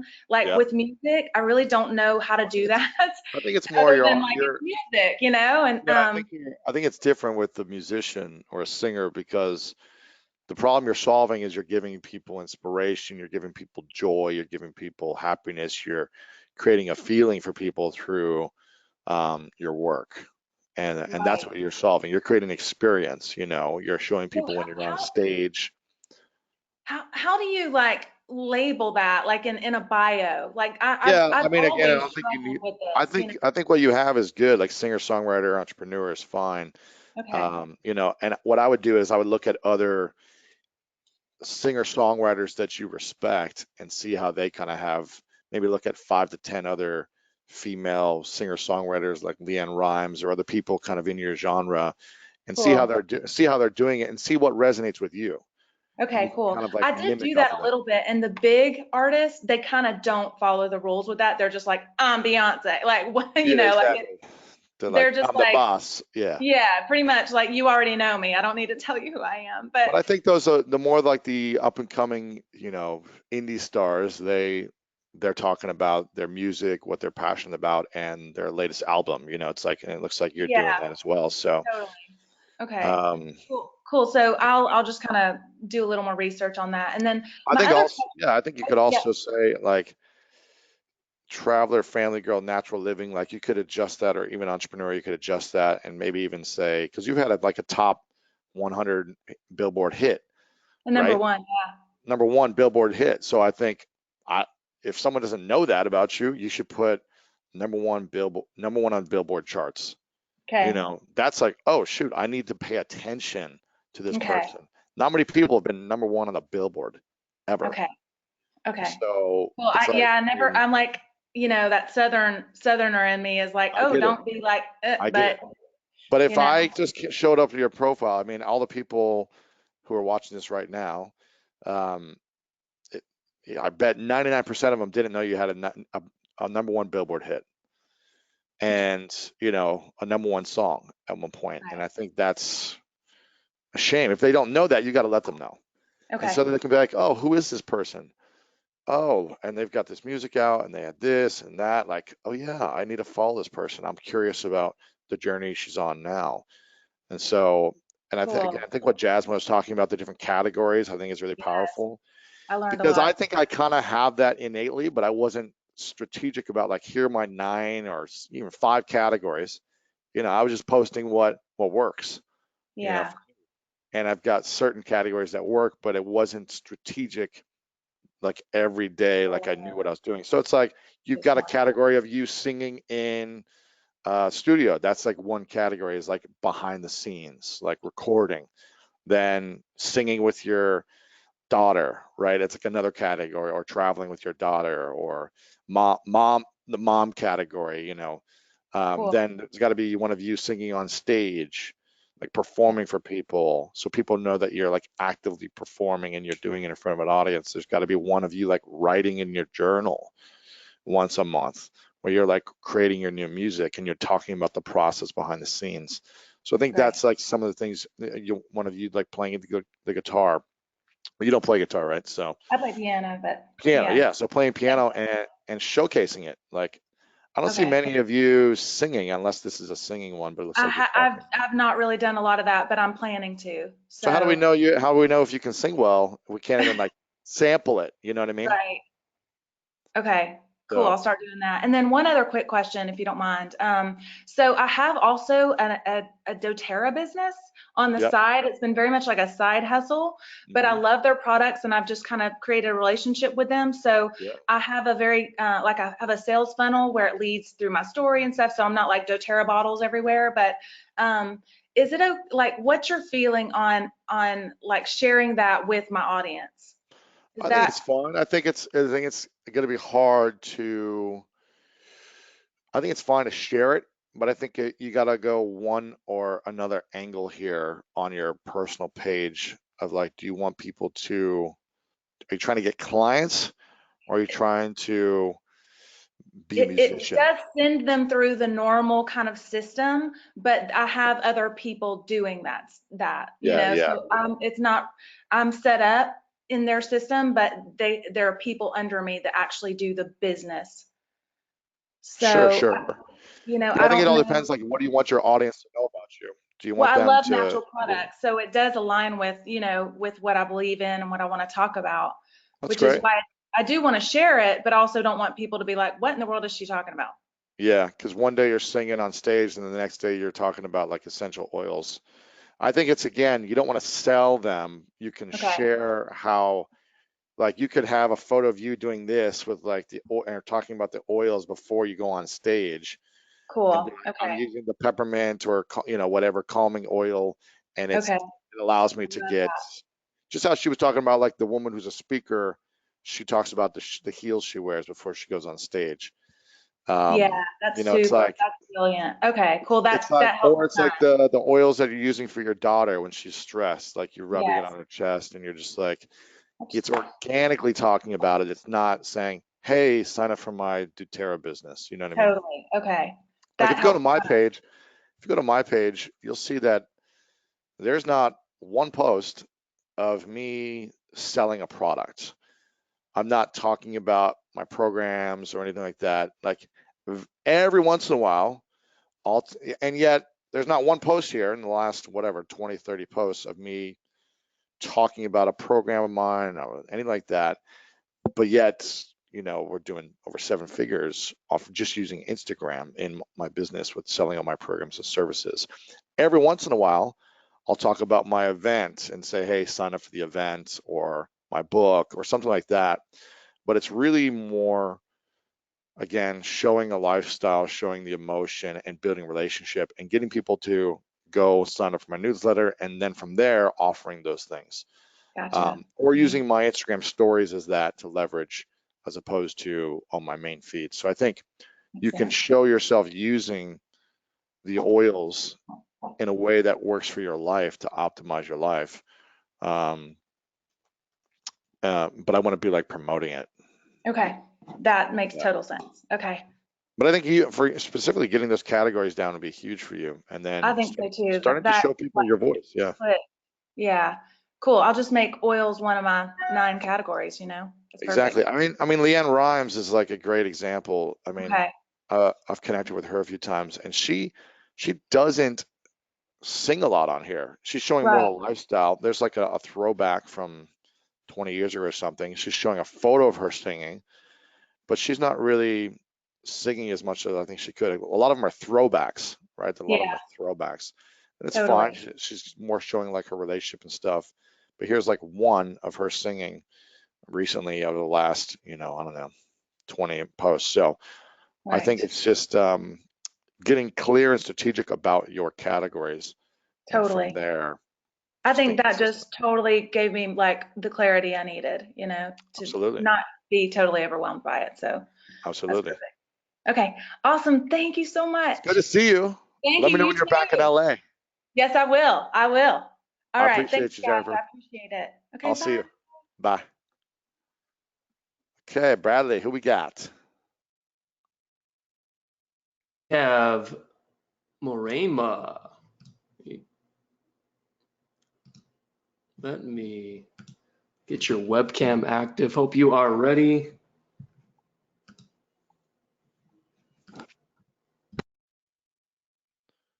What's up? Hey, How do I thank say you your so name? much for having me. So excited. Yeah, how do I say your name? Moraima. Moraima. Awesome. What's your account and what's your It's question? Moraima Bonafede. I don't know. I'm not sure if they send you the M, Mora hold on a second. Mora. IMA Uh, yep. and B as in boy, UO. B U O. It Here would we be go. the second one. Yeah, There you go. got it. All right, cool. What's your question? My question is, I have been working really hard on both financially investing a little bit on the account and with the quality of my images to be able to have a larger reach and grow, obviously, the followers and the engagement. And I'm not seeing any result. Nothing is really changing or growing. And Yeah. as you can see, the quality of images is progressively a little bit better. Yeah. This is such But the a huge the world that engagement you don't really know engagement where to go. the engagement is low for whatever reason. The And I want comments. to bring it up. I want to be able to, I'm in the business coaching and marketing strategizing industry for solopreneurs, for people that are just starting, that don't understand the importance of I mean, I would being yeah. There's a guy, Dan Chabel, okay. who is a friend of mine, and he really just got into kind of Instagram in the last 6 months. Like I don't even think he was really posting, maybe once in a while. And he's got another book coming out later this year. So he decided that he was going to get actively involved in Instagram. Had a small following, he's got 17,000 followers. Um, he wasn't really posting that much at all, and now he's kind of doing a similar strategy with quotes and some images and some of him speaking on stage. And his engagement is getting a lot better than what it was. He's getting 47 Oh yeah, comments, 100 comments, that's 41 really comments. And the reason why it's getting better, 74 comments, 57, 56, or whatever. The reason why it's getting better is because I see him commenting on people's posts all day long. Now, it's a lot of time. Again, it's a lot of energy and time, but he's getting that engagement and his audience is growing. He didn't have this many 6 months ago. And it's still not huge. It's only 17,000. It's still not like this massive reach or something, but he's getting great engagement, 1,500 likes and 1,700 likes, 100 comments. It's pretty good for 17,000 people. And every time I post something within 5 to 10 minutes, he is commenting and not just saying that's cool. He's leaving like a paragraph with like wisdom and feedback. Like, let me just go to my profile and just see if I can give an example. Like almost every post, I feel like he comments, and I don't know. I get too many comments. It'll be hard to see now, but it's like a paragraph though. Every time he posts, it's like a few sentences, and it's educating. He's not saying, "Hey, check out my page, follow me." He's just adding more to what I'm already saying and emphasizing the importance of what I said, kind of backing it up and kind of showing that he's also kind of like a thought leader in the space by adding his own opinion or adding feedback. And so again, he's putting in a lot of time and energy over the last 6 months to be able to get that type of engagement. And you might be saying, well, that's a lot of time, that's a lot of energy and a lot of work. And it is.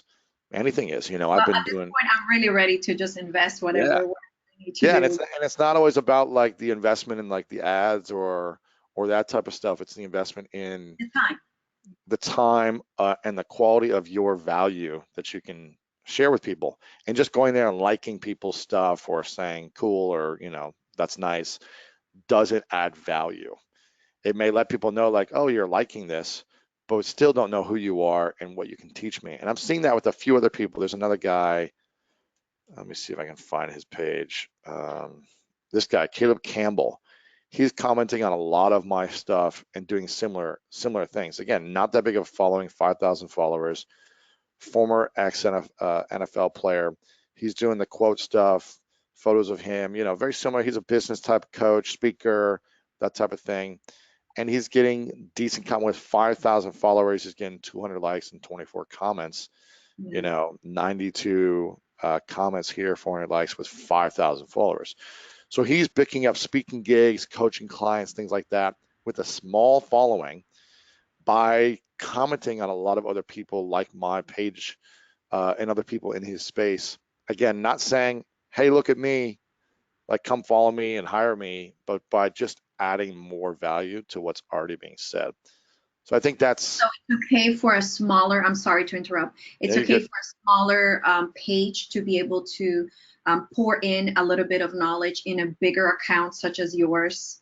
Because sometimes we feel we're like, I'm not going to, say anything because who am I? Also, no, of course, yeah, I think you should. And also, let me see. Like I would ask a question too. Like I would share a story and then at the end ask a question. That's why you're not getting much engagement, at least on those two. And these are all one sentence that I've seen so far. It's just never take yourself serious. So I would share a deeper lesson after that. Like, okay, to start there. And then, I used to take myself serious all the time in high school or college or whatever it is, or in past relationships. And it only caused stress and anxiety. And then when I learned from so-and-so or had this awakening or something happened, everything shifted for me. And now I unlocked my child, like, the girl inside of me from when I was 10, when I used to dance and play and sing or do art. And I've realized that it's helped transform the way I feel about myself. Who else has had that feeling where you've stuffed your emotions and then you brought it back? And how does it feel now? Like, I bet you would start to get more engagement. That's awesome. By sharing a story, you know what I mean? By connecting with people. And these are all statements you're posting here. You're not sharing a statement and then following up with a question or evoking something out of people. You're doing a good part of it. You get the great photos, great quotes, things like that, but you're not evoking an emotion. And if we just go back to, again, what I'm doing here, I mean, Jasmine showed it brilliantly, and I'm really trying to do that, whether it be through, here's an example, right? I'll either share a story, I'll share a longer quote here, and if it's a longer quote, I usually share a shorter message here. If it's a shorter quote, I usually do a longer message here. But this got 26,000 likes and almost 1,800 comments. And I think it's like, how can you evoke an emotion? And I think I tried to do that by saying something magical happens when you realize you'd rather spend an evening in deep conversation, exploring the mind, the meaning of life, and how to help the world's challenges with friends instead of going to the bars and losing your mind. So Exactly. there was a contradictory thought. And for me, I don't drink alcohol. I don't do that because I love having these types of deeper conversations at midnight. And I was like, I bet this is going to do really well. I was just thinking, I was like, I want to share this, but I also think it's going to do really well. So I just said, hey, type yes if you think if you're on the same wavelength. So I'm asking a question. So if people are responding, you're going to get the people who think like you to respond when you ask them, do you think this way? I'd love to Yeah. hear your story about how, you opened up in this way. So that's really what I try to do as well. Yeah, that's great value. Thank you so much. I Of definitely, course. have to stop being shy of like connecting at a deeper level. You're doing Um, great of putting yourself out there. Now it's just asking questions, evoking emotions, and then you commenting on other people's pages like Jasmine was talking about as well. yes, I took great notes. I mean, I'm both a huge follower and fan of yours and hers, Sure. and I identify so much. Just like quick FYI, I was seeing one of your interviews, I believe, with Impact Theory, and you were Uh, talking about you don't drink and you love salsa dancing, and that's my background. yeah. I was touring worldwide doing that, and now I'm Wow. trying to get into this Where's your world of. salsa dancing videos? They're on YouTube. I mean, But that should be one of your categories is showcasing your I feel passions. like it's not related, so I don't want to share It that. I is don't want related. It is related to. because that's what makes you different as a business coach or someone in this space. That's what makes you unique. And you're going to relate to people who are like, man, I need more passion in my life. I need more freedom in my life. And you're showing up. Um, let me see. Let me go back to. I'm going to miss this. You're showing up like you show up nice, nice, and um, you don't show up free. You don't show up passionate. You show up professional and nice.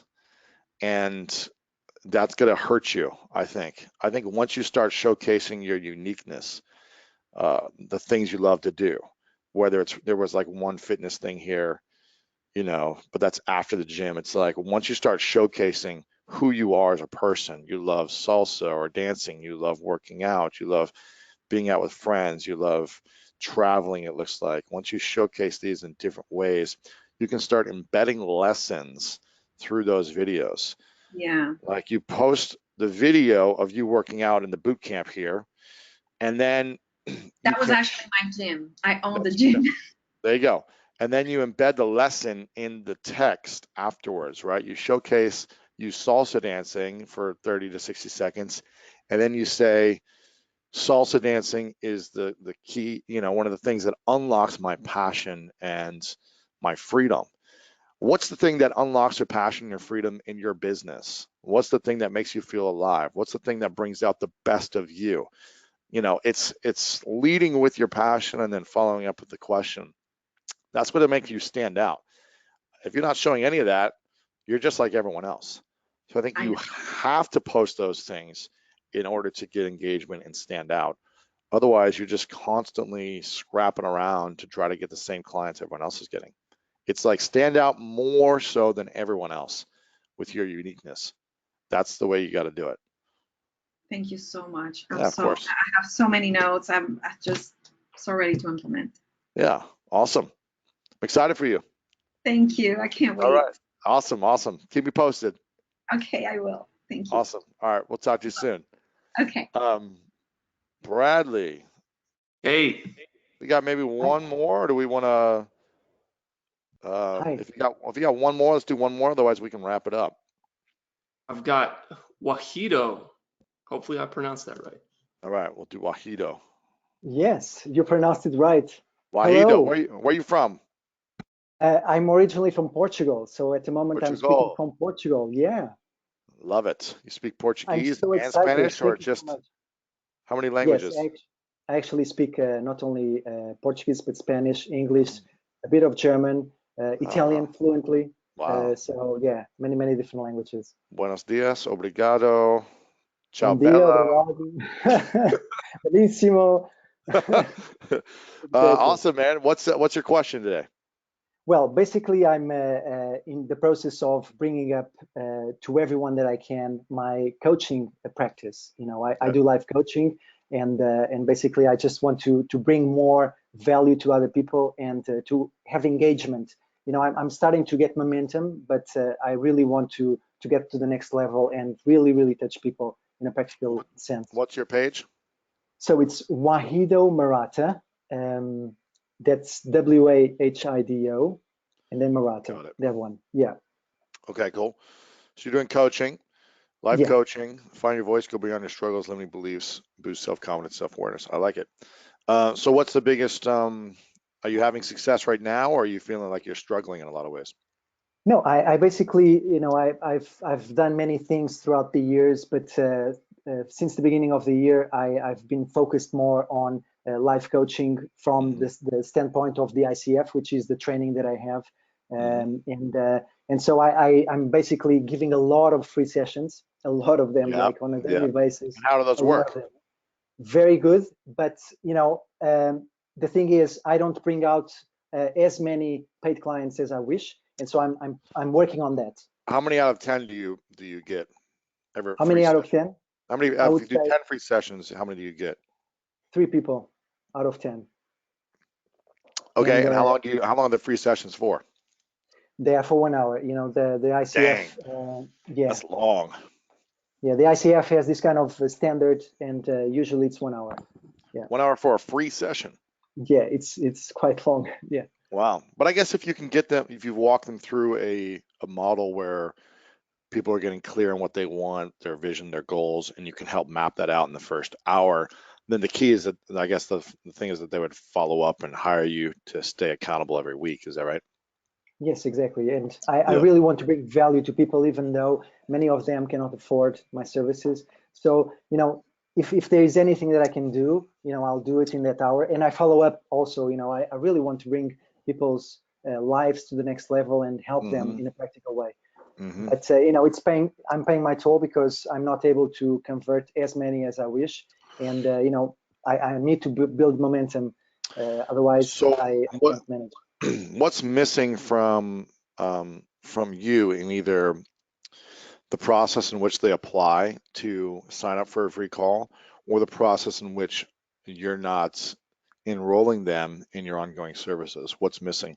Well, you know, they are both hand in hand, but I would say the you know, getting to people, you know, getting them to enroll on the free sessions. Got it. What's missing from you in getting them to enroll in your mind? Well, in a practical way, I don't have a big mailing list, so you know, like bringing people to my website is difficult, and this is why at the But moment I'm putting when they're so on much. the call though, you know, Yeah, yeah. you don't need a big Okay. mailing list. You know, when they're on the call and only 3 out of 10 people sign up, what's missing from you once they're on the call to get them to sign up? Well, let me answer this way. I really believe that I solve their problems in the first session. You know, Oh, really? You that's the solve it main all, thing. so they don't need you. Basically, you know, you know, we have the model which is listening for 80% of the session, which I do thoroughly. But you know, I really want, especially at the end, not only to bring value to the session, you know, not only to my time but to the person's time. Sorry. here's what I've learned over the years. You can solve Yes. someone's problem in 10 minutes, 20 minutes, an hour, listening and then giving them the solution. The Mhm. solution is usually not what people pay for. It's the accountability and the results what people pay for. I can solve someone's problem in a few minutes and say, well, here's what you need to do. Here's the solution. Like, go do it. Challenge is how many people actually follow through and get results on their own. Definitely. Yes. Very few. And I think that's where you can be different is, you know, for example, I do an hour-long one-on-one session for people that are part of my Greatness Mastermind. When they sign up, they get an hour with me. I don't do free. They pay up front. I do an hour. I solve their problem in the hour. They could be done, right? Mhm. But they stay for 12 months because every month there's accountability built in each month. Definitely. And they continue to grow month after month. We all know that if we don't have accountability, it's really hard to get those results we want. So I think that's where you could shift. And I'm sure you're already doing this, but where you could shift even more is saying, listen, my goal in this hour is to solve your problems, give you the solution, give you everything you need to go out and do this on your own. Research shows that 95% of people never get the best results they can doing anything on their own. Everyone fails or falls back or whatever. You can find those stats somewhere.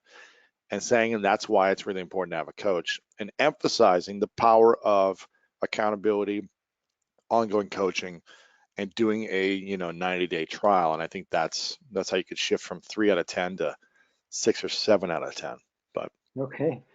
And I also give my example of working not only with you, but with people like Gary Vaynerchuk, which I'm going to meet now in Poland for his events, nice. and Yep. Mel Robbins, and I'm always kind of reaching out to you guys really to bring value to my life and then share it Sure. with others. So Absolutely. that's I think it's that's doing great, basically man. what I do.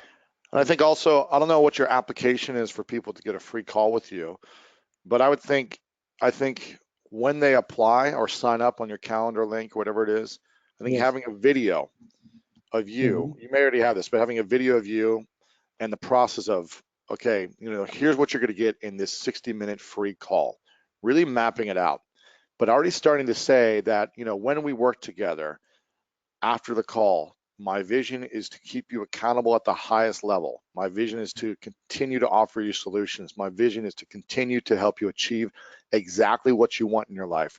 The top 3 goals you have in your career, your business, your relationships, your health. We will work on all these things so that you reach your goals each and every Yes. week and every month. And I think speaking into the future, before they even get on a call with you, will start to be powerful to let them know, hey guys, this is not just a free call.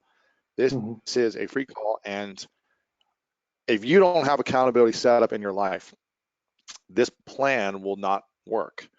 Yes. It doesn't matter how good the solution is, how good I solve your problems, nothing will work unless you work it every single day. And so I think you got to really emphasize that when you're coaching people too. And I don't have that. I actually have like 3 or 4 questions, and I should do That's more. it. I use Calendly, and You I make it should do too more. easy.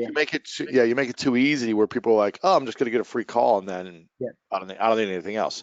So you've got to set the stage of the call for people. And this is important for any coach or consultant here or anyone in fitness or whatever it may be. If you're doing a free session for anyone, before they sign up for the calendar link or whatever, you've got to have a video of yourself. You've Hmm. got to have testimonials below the video from past clients of what That's they've what I have. Yeah. like, oh man, I went on the free call and then I signed up for 6 months with Yes. Wahido and it changed my Yeah. life. Yeah. I'm always doing that, and I have Yeah, several. Yeah. that's And great. I'm always building up. So you believe that the 1 hour session is too long? I think you could get it down to like 30 to 45 minutes Yeah. and I've been thinking about it actually. So it save comes yourself. in. Like I would call it a 30 minutes free session. And if it goes 40, 45, Yeah. okay.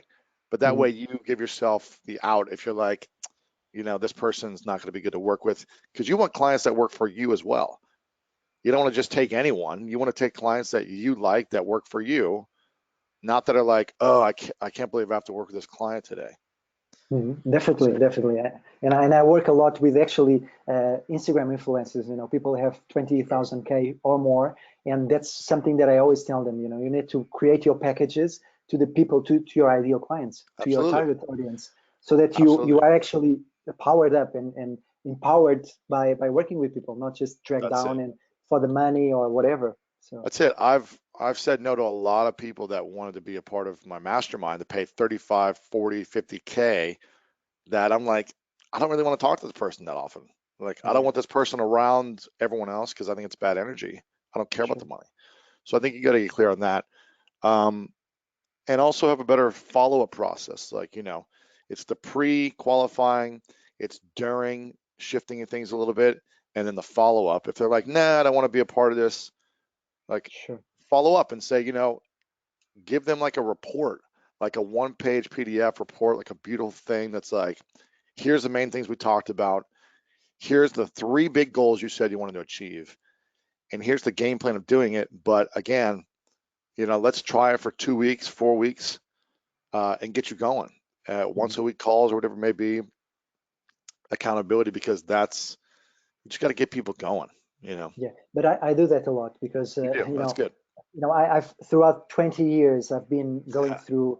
I started with Tony Robbins in 2005 with UPW and Date with Destiny. So I know a lot of models, and I've experienced so much because I'm a vegetarian also for 20 years, and I don't drink alcohol for almost 25. And it's my lifestyle, and I That's it. tested it on myself, and so I know what is valuable for me and for my ideal clients. So Yeah, I do that a lot, definitely. that's great.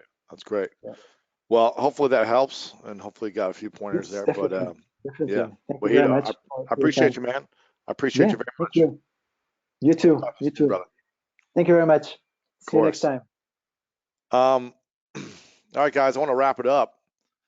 For me, just to recap this, I learned a lot from Jasmine. And listen, I've known Jasmine for a while, and I know a lot of what she's already going to say because I'm around her. But I learned stuff today because I realized I'm not doing everything that I can do it. And listen, just because I'm not implementing everything doesn't mean you still can't be successful in your own way. But I know there's a lot of things that I can improve, like Jasmine was talking about. And so I'm going to be following up this week and going over my own categories, and start to be even more strategic about the things I'm putting out there on Instagram. I don't think Instagram's going away anytime soon. I think it's going to get bigger and bigger. With IGTV, with other things they're doing, they're going to figure this out even more so. Just hit 1 billion active users. I mean, again, all you need is 3 to 5 clients. If you're a coach or consultant, all you need is a few clients a month, paying you 3 to 5 grand a month. It's not a bad life. It's not that much. 3 clients paying you 3 grand each, 9 grand a month. That's a 6-figure consulting coaching business. It's a pretty good business. So figure out those categories for your life, your business, and become more unique. If you guys didn't listen to the last podcast earlier this week, excuse me, on building a influential brand, this podcast is going to change the game for you. I literally feel like I should sell this podcast because it's this powerful. Let me see. Let me go back to it. If you didn't listen to this, I'm telling you, go listen to this today while you're on, running or in the car. Building an influential personal brand. We went through some incredible exercises, thought processes for building your personal brand to step into that uniqueness that I was talking about with our salsa dancing friend. So make sure to listen to this. You can go here. It's my podcast is free for those that know my podcast. You can listen to it here. You can listen to it on your app, on your phone, wherever you want to listen to it. And I'm telling you, it is a game changer. Or you can watch the video on YouTube. It's been blowing up and people are going crazy for it. We also have a free strategy call. So I want to take you guys here actually. If you're looking to, how many of you, show of hands, go ahead and type in me if you're looking to build a more influential personal brand. a personal brand that is so different and unique in your space that people are attracted, they come to you. It's easier to get clients. It's easier to get sales. How many of you want that? Go ahead and type in if you do. And I'm going to show you guys this really cool because I just did this with Rory. I did a 2-day session with him. Let me see you guys' responses, see who is interested. I'm saying yes, me. Yes, loved the podcast. Of course, me. Go to this right now, guys. I'm going to send you guys, I'm going to show you this. Make sure this works. Yeah. So go to this. I'm going to send you guys the link in the chat. I just sent it to you, the link. This is something that I said. Rory did a 2-day intensive brand business breakdown with me. 2 days. I went to Nashville. I don't fly to get coaching from anyone, guys. I don't do coaching from really anyone. I get advice from people, but I don't spend 2 days of my life with one person going through anything ever. And I called Rory and I said, I need some feedback on some things because things are blowing up. If you guys see this, my new talk show's coming out. We're starting to promote it. We've got a documentary, we've got books, we've got a lot of big things happening. And I said, I need some support right now to get even crystal clearer on my personal brand moving forward. What I want it to be, who I want to attract, how much money I want to make, all these things, my vision, everything. So he created a 2-day program with me where we walked through all my revenue streams. And a lot of you, some of you have already listened to the podcast, so you know what I'm talking about. It's fantastic. We walked through all these things and it changed the game for me. Doing this 2-day session with him changed the game for me. So I said, Rory, can you create a free call for anyone in my audience who wants to learn about how to build their personal brand, a brand call, brand strategy call to do an analysis of their current brand with a coach who is trained at this and figure out a way to help people take their brand to the next level through this strategy that he offered me. So if you guys go to lewishowes.com/brand call, you can watch this little video. It's about a minute long or whatever. And then you can sign up to be a part of a free call. Again, it's going to be a free 30, 45-minute call with a coach assessing your personal brand. So essentially doing what I did for some people on here, what me and Jasmine did, doing it on a deeper level and giving you guys a solution. What we were just talking about, giving you guys a solution, a game plan. And you can either go out and do it on your own, or they've got a coaching as well to help you build your brand if you want that as well. So again, there will be talking about that. But either way, it's worth it to get on that free call. I'm telling you, this is going to be powerful. So I highly recommend you guys go there, sign up for this right now. Just put in your name, email, and your biggest dream right now, and then just submit it. And that's all you got to do. They'll email you, they'll call you, and they'll figure out a time for you guys to get on the phone. So go to lewishowes.com/brand call. I'm seeing a lot of people said that they've already signed up for this. Let me see. The podcast was awesome, said David Carney. I took notes at the gym while I was working out. Dares, yes. So Dares is a something that we talk about. Dares is the ultimate key to building a business right now.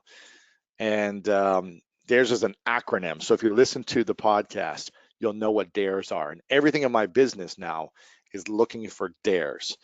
These are types of business revenue streams that are the ultimate types of revenue streams. And if you don't have Dares in your business, you need to definitely go listen to the podcast. Pavelina said, I just applied. Thank you. We'll listen to the podcast ASAP. Got to listen to that podcast next, said Bonnie Sayers. Thanks for all the info today, said Kelly. Russell, yes, procrastinating on purpose. Would you recommend this for someone starting out from the ground zero? It's going to be more beneficial for people that already have something going and who kind of feel like they got some content out there, got the business going already, because then you can kind of mold it better. But also, if you're coming from scratch, this is going to allow you to create your personal brand starting out and getting clear on it from the get-go. So you don't have to just mess around for a year or something. You can get clear on who you are, what you want to create. So I'd say sign up for it anyways. It's free. Again, you don't have to pay anything for this. If you want ongoing coaching afterwards, they'll talk about that. So just be aware. Better listen to this podcast, said Paul. I'm starting from zero. I'm going to listen to this today. I'm still sharing notes in this call in the Facebook group. Are we still sharing notes from this call in the Facebook group, said Bonnie. I'm not sure what you mean there. We'll be updating, we'll be posting this training in the group here in the next 24 hours. So be aware of that. But again, check out this lewishowes.com/brand call. Make sure you guys follow Jasmine Star. And if you guys thought what she shared was powerful, go ahead and type in yes in the comments. Type in yes if you found it was powerful. Susan said, I'm going to listen to this today. Yes, yes, yes. Lauren, Colleen. Yes, yes, very good. For me, again, I feel like I know a lot of this stuff. Like I'm actively involved in a lot of these things. And so when I learn something new, it's exciting for me. And so what she shared with me is actually really exciting because there's always something we can do to get better. And she was talking about what's the gap. She was like, Lewis, you're already doing great, but here's the gap where you can grow into. And so I really love that she gave me that feedback. Again, guys, I love doing these coaching sessions with you because it reminds me that we have so much more to grow. You know, each one of you that came on, and sorry we didn't get to everyone, but each one of you that came on today, hopefully everyone else listening and watching was able to see themselves in someone or take away a piece of the coaching from part of it.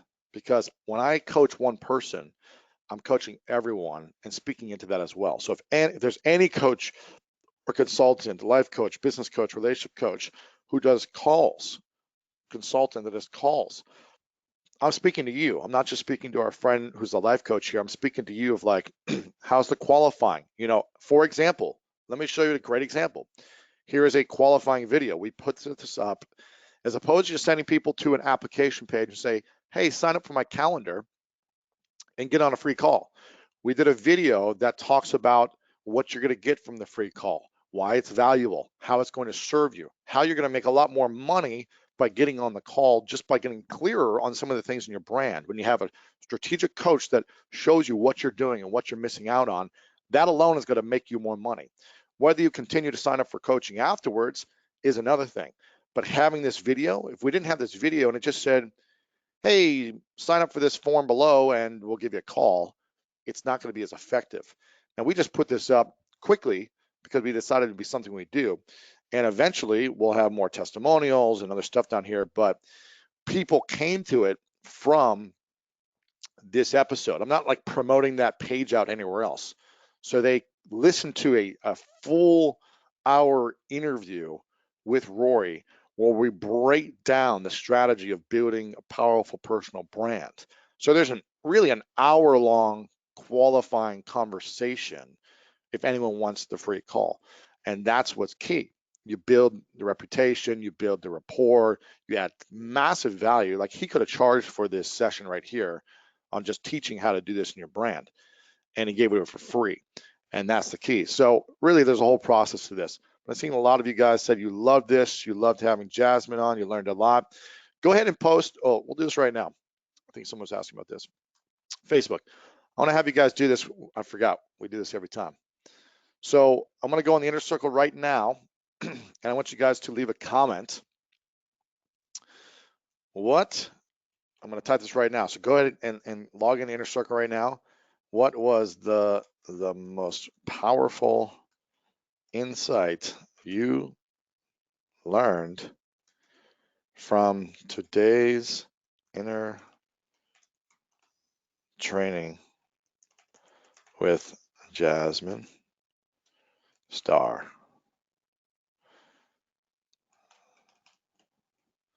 Okay, Jasmine, I need S-T-A-R to make sure I spelled right. Pumped to see you all and all the growth everyone is having. Okay, I'm posting this right now. So go ahead and leave a comment there so I can see who's actively engaged in this. And I love seeing it when like everyone starts typing in and commenting. So go ahead and leave a comment right there. We got to see everyone commenting. And just to follow up on this, I see the 9 categories. Yes, Charlotte, MJ, you guys are the best. Game changer, game changer, game changer. Just to follow up this, because I feel like those who are still on, I got a few hundred of you still on here. You know, it's funny. I'm in a place in my career where I go back and forth sometimes. You know, I've got this new talk show that's coming out in a few weeks. Probably a lot of you have seen me post it. I think we posted it in the Inner Circle. And there are certain things, and this 2-day session with Rory really helped me gain clarity of the future for my business and my brand, because at a certain point, once you get this audience, right? You know, I've got this massive audience. Let me go back to this and show you. You know, we've got this massive audience. You get all this engagement, you know, 26,000 likes and 1,700 comments. Like, all these people are potential customers or people that are buying and they want something. I'm getting tons of emails every day, hundreds of emails every day with requests for opportunities and press and interviews and, you know, being a part of companies and all this other stuff, right? I got to a place where I got very overwhelmed because I was focusing on trying to do everything. And now with this brand strategy session that I did with Rory, it's like eliminating so many things so I can focus on the bigger things, and eliminating a lot of money-making opportunities to focus on the things going to make the biggest impact and the most income with the least amount of overwhelm and stress. And that's why I was saying before, guys, you know, it's easy to get 3 clients to pay you $3,000 to $5,000 a month. It's pretty easy once you get to a certain place with your brand. You know, I'm at a place where 40 people are paying, you know, somewhere around $5K a month, right, for my mastermind. And next year, I'm probably going to go up to a lot higher price because so many people come applying and people pay in full and everything else like that. It gets easier and easier once you just continue to add value and understand your uniqueness. That's why I was saying with our friend who's the salsa dancer who doesn't show anything of her salsa dancing, like, show your uniqueness, add value, engage with people.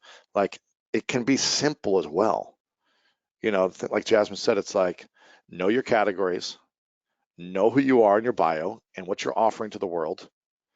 And that can be different for different industries, because if you're a musician, maybe you're offering something else than a coach. And be consistent. Like, it's not hard to get a few clients if you're consistent and you engage and you're just thoughtful and intentional about it. It all comes back down to relationships. You know, this whole life that we're living is about relationships. And do you add value to your neighbor? If so, they're going to be a good neighbor to you. Do you add value to the person who's following on Instagram? If so, they're going to be liking your stuff and leaving comments and buying your books and, you know, buying your music and watching your talk show and, you know, they're going to follow the journey with you if you're a good neighbor to people. It's just about how can we be more strategic in the packaging of our information? How can we be more strategic in, if we want a client, you know, offer an hour-long interview breaking down the entire process, and then send them to a page where they get to sign up for a call, and then do a video explaining more of exactly what they're going to get in 1 minute or less. What are you going to get in this call? So people are so clear on what they're going to get when they talk to you. Then in the 30 to 60-minute call, blow people away with more value. Then it becomes a no-brainer to get a client. Do you guys see that? From an Instagram post, right? An Instagram post, a swipe up story. Let's see if I have it on my stories. Swipe up story. Let's see if I have it here from the other day. It already deleted here, but from a story where I add value, sending people back to this, right? Sending people back to my page where they can listen to an interview for an hour on building an influential personal brand with a credible New York Times bestseller who does this with thought leaders. Giving them the information for free for an hour, right? They can listen to it. take notes, take action, and get tons of value for free on being a good neighbor. From there, saying, hey, if you want more, sign up for a free brand strategy call. When you do that, you're going to get more value. You're going to get one-on-one attention for free on being an even better neighbor. And when you get on the call, I'm going to give you a game plan for building your personal brand. Even more value. I'm the ultimate neighbor. Then if you want to go do it on yourself, cool. And if not, then sign up for the ongoing coaching, which is going to guide you to getting more results in your business. Even more value. Like you just continue to stack the layers of value for people. That's all I've tried to do over the last 10 years is like, how can I stack layers of value for people? You can't stack layers of value if you post once a month, if you post once a year, if you're not engaging, if you don't ask questions, if you don't do this, if you don't do that. You've got to stack layers of value. And that's the key to standing out. Again, for me, building a powerful, influential brand, the reason I've been able to write, New York Times best-selling books, and, I was just on E! News yesterday, and I'm doing a People magazine thing, and I was on Ellen and GMA, Today Show. Like, the reason those things continue to happen, the reason I have my own talk show, I don't know if you guys saw this, and I'd love for you guys to like this page if you haven't yet, but the reason why I have my own talk show is because of 10 years of stacking value and developing skills and being unique and standing out and not dimming my light, all these things. Like, it's just constantly adding value. And here's the trailer for the talk show that's, that Facebook paid for. Facebook paid me to do a talk show, and now they're going to be promoting it. It comes out in August 6th. So this is what it's all about. It's like continue to stack and layer value in anything that you do. And over time, you'll start to achieve the things you want more and more. The bigger goals, the bigger dreams, they'll start to manifest and unlock within you. It doesn't happen overnight. It takes time. You're going to have struggles. You're going to have challenges. It's part of the process. But when we stack and stack and stack, we develop ourselves, we grow, we continue to learn. I'm listening to Jasmine just as much as you guys are learning from Jasmine. I'm learning from Jasmine.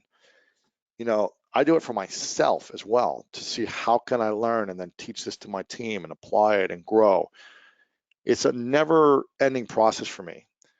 The day that I stop personally, this is for me, the day that I stop interviewing people will be the day that I begin listening to interviews nonstop, because I need to continually learn. If I'm not interviewing someone and I'm not listening to other interviews, then you're going to see that I'm not going to grow.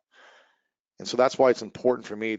I'm just doing the work by interviewing people myself that I'm curious about to learn from. Otherwise, I'd be finding the interviews online and learning that way. Is any of this resonating with you guys? Any of this making sense? Go ahead and let me know if any of this is making sense. This is from, I'm seeing a lot of people saying yes, amazing. This is from Mikey B, who said, random question, are you ever going to open up your own school, an actual physical school, and call it the School of Greatness? I'm not sure. I've thought about doing some interesting things, but it may be a ways away. Pavlina saying it's all making sense. Definitely amazing insight. Absolutely. Any other, let's do, one or two of the questions. I want to make sure I'm, I said I was going to leave about 25 minutes ago, but I want to make sure for those who are still here dialed in, one or two of the questions. Pavlina said, I needed to hear it all. Yeah, so again, this is a talk show here. Another thing here, when you strive to create something bigger and more meaningful in the world, you're going to have to let go of the things that are less meaningful that you're working on. When you strive to create and launch something bigger and more meaningful in the world, it's going to demand you to let go of things that are less meaningful that you're working on currently. If that makes sense, go ahead and say, yes, it makes sense. And what I mean by that is there are a lot of things that I did over the last couple of years that helped me get to where I'm at. But they're also now becoming more and more distractions for helping me to get to where I want to be. So I'm going to have to let go of those things to free up energy and space so that I can pursue the talk show, that I can pursue the documentaries, that I can pursue, writing bigger books and continue down this process, so I can continue to pursue developing myself. And sometimes we try to hold on to too much. We try to do too much, and then everything has average results. So we've got to learn when to let go of certain things in our life and learn when to go all in on certain things. And you guys are going to be seeing me promoting this a lot once it drops August 6th. So I'm going to be going all in on this, which is going to mean I'm not going to have time to do other stuff that isn't as impactful or potentially impactful. So if that makes sense.